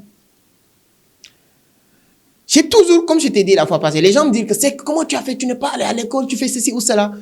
Mais bizarrement, c'est toujours, il y a quelque chose qui me parle, quoi. Quand la dame m'a parlé de ça, brusquement pour la première fois comme ça, on se connaît depuis très fort longtemps, il m'a parlé. Je me dis que non, on veut savoir. On veut que tu dis que tu n'es pas prêt pour avoir un prétexte de faire autre chose. C'est ça que ma tête, la raisonnement, je dis non. Je ne vais pas leur dire que je ne suis pas prêt. Je n'étais pas prêt, hein. Mais je dis que je suis prêt. J'ai déjà dit à votre fille, je ne vais pas citer son nom, on doit faire notre mariage. C'est-à-dire que les choses que tu dis comme ça, tu le dis, voilà. Je dis que non, je suis prêt. Si c'est demi-mois, je suis prêt, etc. Nanani, nanana. Donc, je ne leur donne pas cette issue d'échappatoire. Le lendemain, la fille m'appelle. Quand tu dis à ma mère, on va se marier, tu sais, nanani, nanana, je dis que, hey, moi, je n'ai pas dit à ta mère, on va se marier. C'est ta mère qui m'a appelé pour me dire, on doit se marier parce que les va-et-vient, ça fait longtemps, nanani, nanana. Donc, si tu vas crier à ta mère, pas moi. Il dit oui, parce qu'ils sont là en train de dire il faut se marier ou bien on arrête la relation, etc. Brusquement comme ça. Il dit qu'est-ce que tu veux? S'il y a une seule sens que j'ai aujourd'hui, il n'y a que l'argent qui peut me frustrer à certains niveaux. Ça, c'est depuis tout petit. J'adore l'argent parce que je n'avais pas l'argent. Je t'aime. Mais je ne suis pas quelqu'un qui dit que c'est la fin du monde si tu n'es pas là. Là, même mes amis le savent. Certains de mes amis me disent que parce que tu n'es pas vécu avec ta mère et ton père, c'est pourquoi tu n'as pas cette émotion, tout ça. Je dis non, qu'est-ce que tu veux? Elle me dit que si tu peux passer demain à la maison, etc. J'ai fini le travail multiservice, je passe chez elle. On discute, on discute. Elle me dit en tout cas, ce que sa famille lui dit, c'est que soit qu'on se marie, soit qu'on s'arrête. Je dis que toi, qu'est-ce que tu veux? Tu n'as pas réponse. Surtout. Elle dit que, en tout cas, elle n'est pas prête pour le mariage. Tu n'étais pas le bon parti, c'est tout. Donc, la réponse est claire. C'est-à-dire que, non, comme le choix, c'est soit mariage, soit arrêter, toi, tu n'es pas prêt pour le mariage, même si tu n'es pas dit, on doit s'arrêter, j'ai compris le message. Parce qu'elle dit qu'elle est en train de faire ses études, nanani, nanana. Je dis que, tout ce que tu décides, je suis derrière toi. Moi, je suis dans mon coin. S'il y a quoi que ce soit à faire, tu me dis. Mon cher ami, au moins, c'est comme ça qu'on est parti. Moi, je pars, je suis dans mon coin, je fais mon job. Je te dis, un mois plus tard, elle m'appelle pour me dire qu'elle va se marier. Et ce que je dis, tu n'étais pas le bon parti. Elle m'appelle pour me dire qu'elle va se marier. Elle appelle l'une de mes meilleures amies pour lui dire qu'elle va se marier samedi. Wow. Mon ami lui dit que non, c'est pas possible. Vous pouvez pas marier avec Sek et Sek ne m'a pas dit. Ah oui, oui, parce que ça s'attendait à ce que dans sa tête. Ouais. Il dit non, non, c'est pas Sek. Elle a coupé avec mon ami. Mon ami m'appelle. Il m'explique, tata. Je dis, ouais, c'est ça, elle m'a parlé de ça. Je dis, non, champion, comment ça, ceci, cela. Je dis, ouais, non, champion, c'est comme ça la vie. Elle me dit, qu'est-ce que tu vas faire? Je lui dis, qu'est-ce que je vais faire? Qu'est-ce que je peux faire? La vie continue. Hein. Comme ça, il me dit, on va aller sur cette mariage. Je dis que non. Il m'a dit, non, tu vas aller. C'est un tailleur, quoi. C'est un couturier. Il était à la conférence hier. On l'a donné un cadeau. C'est le trophée là. Il me dit, non, je vais coudre vite fait de belles tenues. Je n'ai pas les moyens pour acheter tenues vite fait comme ça. Je vais coudre gratuitement. Parce qu'il est choqué, quoi. Lui, il le fait pour me coudre. Oui, il s'est dit, ouais. Il a fait ses 2 tenues comme ça. Il est venu, il m'a donné. Il me dit, champion, samedi, on va passer là-bas. Il n'y a pas de problème. Samedi, on est passé sur son mariage et tout ça. Bingo, paf. C'est comme ça que c'est parti. Elle s'est mariée avec un gars. Peut-être il y avait voiture à l'époque. Je vais rentrer dans les parties négatives ou positives. Mais bon, bref. Jusqu'à aujourd'hui, on s'entend.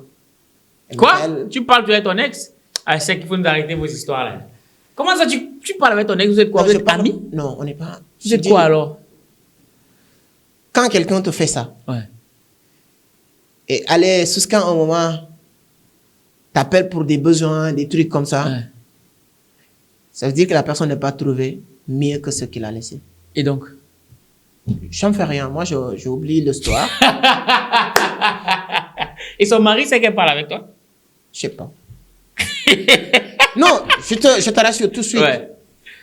Quand je dis parler, c'est juste tout dans plus ou moins, j'ai besoin de telle ou telle chose. Est-ce que toi, tu accepterais que...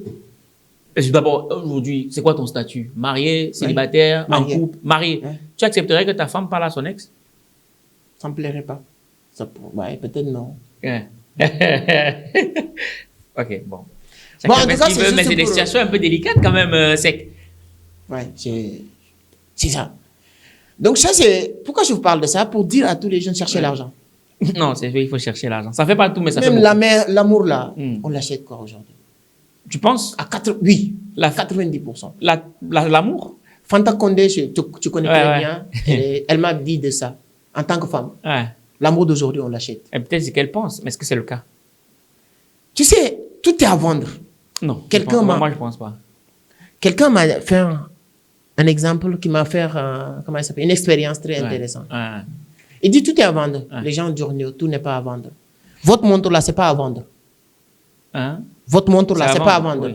C'est pas à vendre, ok. C'est pas à vendre, non. C'est à toi. Oui. Si je te dis que votre montre là, c'est très joli, tu l'as acheté à combien? On me l'a offert. On te l'a offert. Euh, Ok, d'accord. La valeur, c'est combien à peu près? Ça doit être 200, 250 euros à peu près. 250 €. Si je te donne 1000 balles, Je ne peux pas la vendre parce que c'est un cadeau. c'est un cadeau. Ouais. Exemple. Mais 90% des choses, on peut l'acheter. Quelqu'un qui te Oui, dit je que suis sa d'accord. maison, ma maison n'est pas à vendre. Ouais. Tu lui dis que la valeur, c'est combien? Il te dit 200 millions. Si tu lui donnes 400 millions, il te donne la maison. Oui, c'est sa maison. Mais après, les cadeaux, on ne les vend pas parce que ça veut. Ça dépend. Il y a des gens qui vendent même des cadeaux. Bon, après, ça dépend du système de valeur. On n'a pas tous le même système de valeur. Et l'amour aussi, quand je dis l'amour à acheter, quand tu achètes l'amour, Ouais. peut-être la personne ne te donne pas son cœur, Ouais. mais il te donne son corps. Mais c'est pas de l'amour. C'est pas de l'amour pour lui Ouais. ou pour elle. Ouais. Quand toi tu aimes une fille, quand la fille est avec toi, toi tu es amoureux. Moi, je suis amoureux, mais c'est pas réciproque. Oui. Mais toi, qu'est-ce qui te prouve que tous les amours sont réciproques? Toi, ressens ton amour. Non, mais les gens qui sont avec une fille qui ne les aime pas, ils le savent. C'est juste qu'ils se mentent. C'est-à-dire que quand tu as de l'argent, Ouais. toutes les personnes qui ont de l'argent, Ouais. milliardaires, Ouais. mariés avec une seule Ouais. fille, une belle fille. Mais la fille va... Tu sais, au Sénégal, qu'est-ce qu'on disait? Ouais. On dit ici que les filles n'aiment pas, mais les filles vont s'attacher. Ça, c'était des dictons sénégalais. On le dit en Wolof. Jigen du bug des mines. Qui dit ça? C'est la société sénégalaise. Mais est-ce que la société sénégalaise a raison de le dire? Non, il n'est pas... Peut-être c'est pas parce qu'il a raison ou il a tort. Mais c'est ce qu'on voit. Ce qu'on voit, mais justement, qui sait, peut-être que l'homme ne cherche pas la femme qui va l'aimer. Peut-être qu'il cherche juste une femme qui va la respecter. Une mère pour ses enfants. Oui, C'est exactement. possible aussi. Souvent, les gens se marient avec des gens, peut-être c'est pas la beauté de la femme. Oui. C'est certains critères. Oui. Quand je lisais le livre de Barack Obama, Inter Promise, il a parlé dans son livre. Quand tu sors de Harvard, mais toutes les belles filles sont à ta porte parce qu'on sait que toi, ta vie est déjà près de Oui, mais elles ne définie. sont pas ta porte parce qu'elles t'aiment. Parce qu'on a déjà analysé ton avenir. Oui, mais c'est pas toi qu'elles aiment. C'est Mais il y a des gens qui prennent ces arts de filles quand même. Oui, mais c'est pas l'amour qu'ils cherchent. Mais avec le temps, tout le monde pense qu'ils sont amoureux. Moi, je dis Non, que c'est souvent- pas les gens. Chacun voit midi à sa porte. Ouais, mais en tout cas, moi, personnellement, avec après, ça reste l'argent, des convictions, c'est les ouais, chiens, ouais. voilà. Moi, avec l'argent, aujourd'hui, je me dis que la société que je vois, qu'on vit aujourd'hui, tout est à vendre. Ok, ça reste. 80, ça, c'est personnel. Oui, c'est personnel. 90%, alors, pour ne pas dire 100%. Oui, que j'ai 90% l'argent, est à vendre. Non, c'est à vendre. Oui, oui, bien sûr. Une belle femme, aujourd'hui, Valère, je te le dis, tu descends au Cameroun, une très belle femme, qui sort avec un gars dans le quartier, qui n'a pas le même statut que toi, qu'ils connaissent, qui sont construits quelque chose depuis 2 ans, 3 ans. Tu arrives, tu rencontres la fille, tu lui dis que, ouais, moi, tu me plais, donne-moi ton numéro. Elle te file son numéro, à 99%. Une fois de plus, ça dépend du système de valeur. Non, je dis, parce que toi, tu ne peux pas savoir beaucoup de choses. Toi, tu ne sais pas que cette fille a construit quelque chose avec une personne depuis 2 ans. Ah Tu oui, sais ça, pas je que, sais pas, oui. est-ce que la Ouais, fille, ouais, elle ça, est je en sais. relation avec quelqu'un depuis 2 ans. Tu ne sais pas tout ça, toi. Ouais. Toi, la seule chose que tu sais, tu as rencontré une belle fille qui te plaît. Tu lui demandes son numéro. Il sait que c'est Valère, j'ai tous ces statuts, c'est tous ces avantages. Elle te fait son numéro. Elle ne va pas te dire que je suis en couple. Elle ne va pas te dire que j'ai construit quelque chose. Toi, tu fais ce qu'un homme bien doit faire. Une fille qui te plaît, qui te l'approche. Et vous avancez sur la relation, Oui. tu le proposes mariage, Ouais. à 90%, il accepte. L'amour, elle te donne l'amour. Mais c'est une autre personne sur l'autre côté qui va dire que ça, c'est pas de l'amour. Mais le problème aussi, c'est que quand tu dis que tout s'achète, ça veut dire qu'il y aura toujours quelqu'un qui aura plus d'argent que toi. Oui, c'est ça. Mais il y a le minimum. Ouais. Actuellement, je donne un exemple. Si telle personne maintenant, cette fille, accepte de se marier avec toi, qu'est-ce qui va se passer? Elle va te montrer l'amour. Elle est avec toi. Elle est joyeuse. Elle est contente d'être avec toi. C'est un jackpot pour elle. Mais tu sais qu'il y a quelqu'un d'autre qui est sur l'autre côté qui dit que non, elle t'aime pas. Elle n'aime pas Valère. C'est juste parce que Valère a l'argent. Pour vous dire que c'est un peu... Quand vous dites que c'est pas de l'amour, telle chose n'est pas de l'amour, c'est difficile de l'analyser comme ça. La même manière que la fille. Les milliardaires qui sont amoureux d'une fille qui l'ont mariée, je te jure qu'il y a peut-être quelqu'un à côté qui dit que non, la fille n'aime pas cette personne, c'est juste son argent. Non. Mais la personne ne peut pas savoir. Après, on n'est pas sur ce que les gens pensent, on est sur ce que nous-mêmes on pense. En fait, moi, je suis de ceux qui pensent que, parce qu'après, ça pourrait sortir, ça peut être encore autre chose. Donc, malheureusement, on va devoir clôturer cette partie. Mais je suis de ceux qui pensent que lorsque une personne t'aime, tu le sais de par ses actes. La personne peut te tromper, peut te mentir sur ses actes, sur ses intentions pendant 1 an, même peut pas te mentir pendant 10 ans, c'est pas possible. Il y a forcément des choses que tu vas voir. Après, libre à toi de te dire, OK, soit je me mens à moi-même, soit je continue de penser que. Bon, bref, là n'est pas le sujet. On va malheureusement devoir tirer vers la fin. Dernière question. Si aujourd'hui tu devais être invité au restaurant, à dîner, avec 3 personnes, qui est-ce que tu inviterais? Vivants ou décédés? Des personnes qui sont vivantes ou décédées, qui est-ce que tu inviterais? 3 personnes. Oui. Peut-être si je pouvais mélanger. Mais 3 personnes, oui. Si tu peux mélanger, vas-y. Aujourd'hui, si je pouvais vraiment avoir un baguette magique qui me permette de rencontrer ou dîner avec une seule personne qui vit sur cette terre aujourd'hui, c'est Elon Musk. Pourquoi? Il m'inspire, il me fascine. C'est-à-dire que la vision de ce mec, on est d'accord avec lui, on n'est pas d'accord avec lui. La vision, quand je vois son histoire, avec surtout SpaceX et tout ça, moi, le PayPal même ne m'a pas trop fasciné, mais avec son histoire, avec tout ça, c'est un visionnaire, quoi. Quelqu'un qui décide de dire que moi, je change le monde. Ou tu fais partie des gens qui vont changer quelque chose dans le monde. Donc, moi, ça m'inspire beaucoup. Si je pouvais avoir une baguette magique de ramener quelqu'un qui est décédé, de venir aujourd'hui, sain et sauf, dîner, manger avec moi au resto, c'est ma grand-mère. C'est ça que tu la cites aussi dans ton livre. Oui, c'est ma grand-mère. J'ai fait 14 ans avec elle. Ouais. Dans la même chambre. Waouh. Dans la même chambre. Ouais. Énorme. Parce que quand j'étais au Dara coranique, dans le Dara, les talibés, on le dit de dormir là-bas. Ma mère n'a jamais voulu que je dors au Dara. Elle dit que non. Elle s'est battue pour que je dors avec elle. On lui avait donné des conditions. Elle a accepté les conditions. Les conditions, c'est que chaque jour, elle doit m'amener vers 4 heures du matin. Parce qu'on commence à apprendre 4 heures du matin. Mais comme c'est dans un petit village, pas loin, donc elle a accepté ces conditions. Chaque jour, elle va se réveiller 4 heures du matin pour m'accompagner. C'est ce que je commence à devenir adulte, comprendre qu'elle a arrêté de m'accompagner, mais sauf que c'est elle qui va me réveiller pour que j'aille apprendre. 14 ans. Donc c'est elle qui a tout fait pour moi. Moi, je ne connais pas ma mère, je ne connais pas mon père, c'est seule que je connais. Donc si je pouvais le ramener aujourd'hui, c'est ce que je vais faire. Et la 3e personne? La 3e personne, aujourd'hui, qui est en train vivant, que j'ai envie de rencontrer vraiment, pour être honnête, c'est Oussama Hamar. Il m'inspire beaucoup. Ouais. Oussama Hamar, ses punchlines, sa manière de parler, son intelligence. Ouais. C'est l'une des rares personnes qui peut capter quelqu'un pendant 2 heures de temps sans que tu penses que le temps passe. Ouais, il est très bon. Son intelligence m'inspire. Voilà. Je le compare avec une seule personne surtout actuellement, c'est Idriss Aberkam. Ouais, ils sont très... Ouais. Ce serait bien qu'ils fassent un podcast tous les deux. Ouais, les deux là, ça sera énorme. Ouais. Ouais, énorme. Donc en tout cas, vraiment, ces 3 personnes. Elon Musk en première, vivant. Oussama Hamar, quelqu'un qui est mort, c'est juste ma grand-mère. Dernière question, tu vas répondre en un mot. C'est quoi ta vision? Apporter une bonne éducation à l'humanité, mais particulièrement à l'Afrique. Yes. Mon seul objectif aujourd'hui, c'est de construire des universités privées en Afrique qui permettent les gens d'apprendre. Le jour où je vous entendais sec à faire ça, j'ai atteint ma mission. Yes. Donc c'est sur ces mots qu'on va remercier Amadou Seck de s'être prêté à ce jeu du podcast de l'écrivain sur Argent Livre. Il sait que ça n'a pas été simple. Non, je viens de comprendre que c'est pas facile.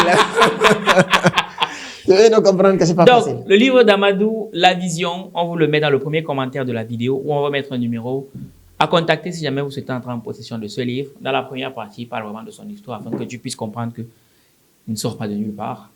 Ensuite, il prend des sujets qui sont plus ou moins communs. Désormais, il critique le système éducatif. Il parle aussi du fait qu'il y a beaucoup de mendicité. Il parle de l'Afrique, pourquoi est-ce que ça n'avance pas. Et puis à la fin, il chute sur les crypto-monnaies, l'historique et tout le bazar. Bref, moi j'ai pris beaucoup de plaisir à le lire, mais j'ai encore plus de plaisir. J'ai encore plus pris de plaisir à l'écouter. Mais s'il y a bien une chose que je retiens, c'est remplissez votre cerveau et laissez le cerveau remplir vos poches. Exact. C'était Valère Bélias pour ce énième épisode du podcast de l'écrivain. Rendez-vous le 3 mai pour le week-end de l'écrivain à Paris. Et surtout, si tu souhaites écrire un livre, le programme Plume d'Élite est là pour te servir. tout dans le premier commentaire de cette vidéo. On était ensemble comme en décembre et on se ressemble. Minakano. Participez à la 4e édition du Week-end de l'écrivain. Rendez-vous ce samedi 3 mai au Salon de l'Aveyron à Paris pour des conférences, panels et ateliers. Plus de 1500 participants attendus, des speakers de renom et une multitude de stands à découvrir. Inscrivez-vous vite sur argentlivre.com, les places sont limitées. Événement sponsorisé par copili.io.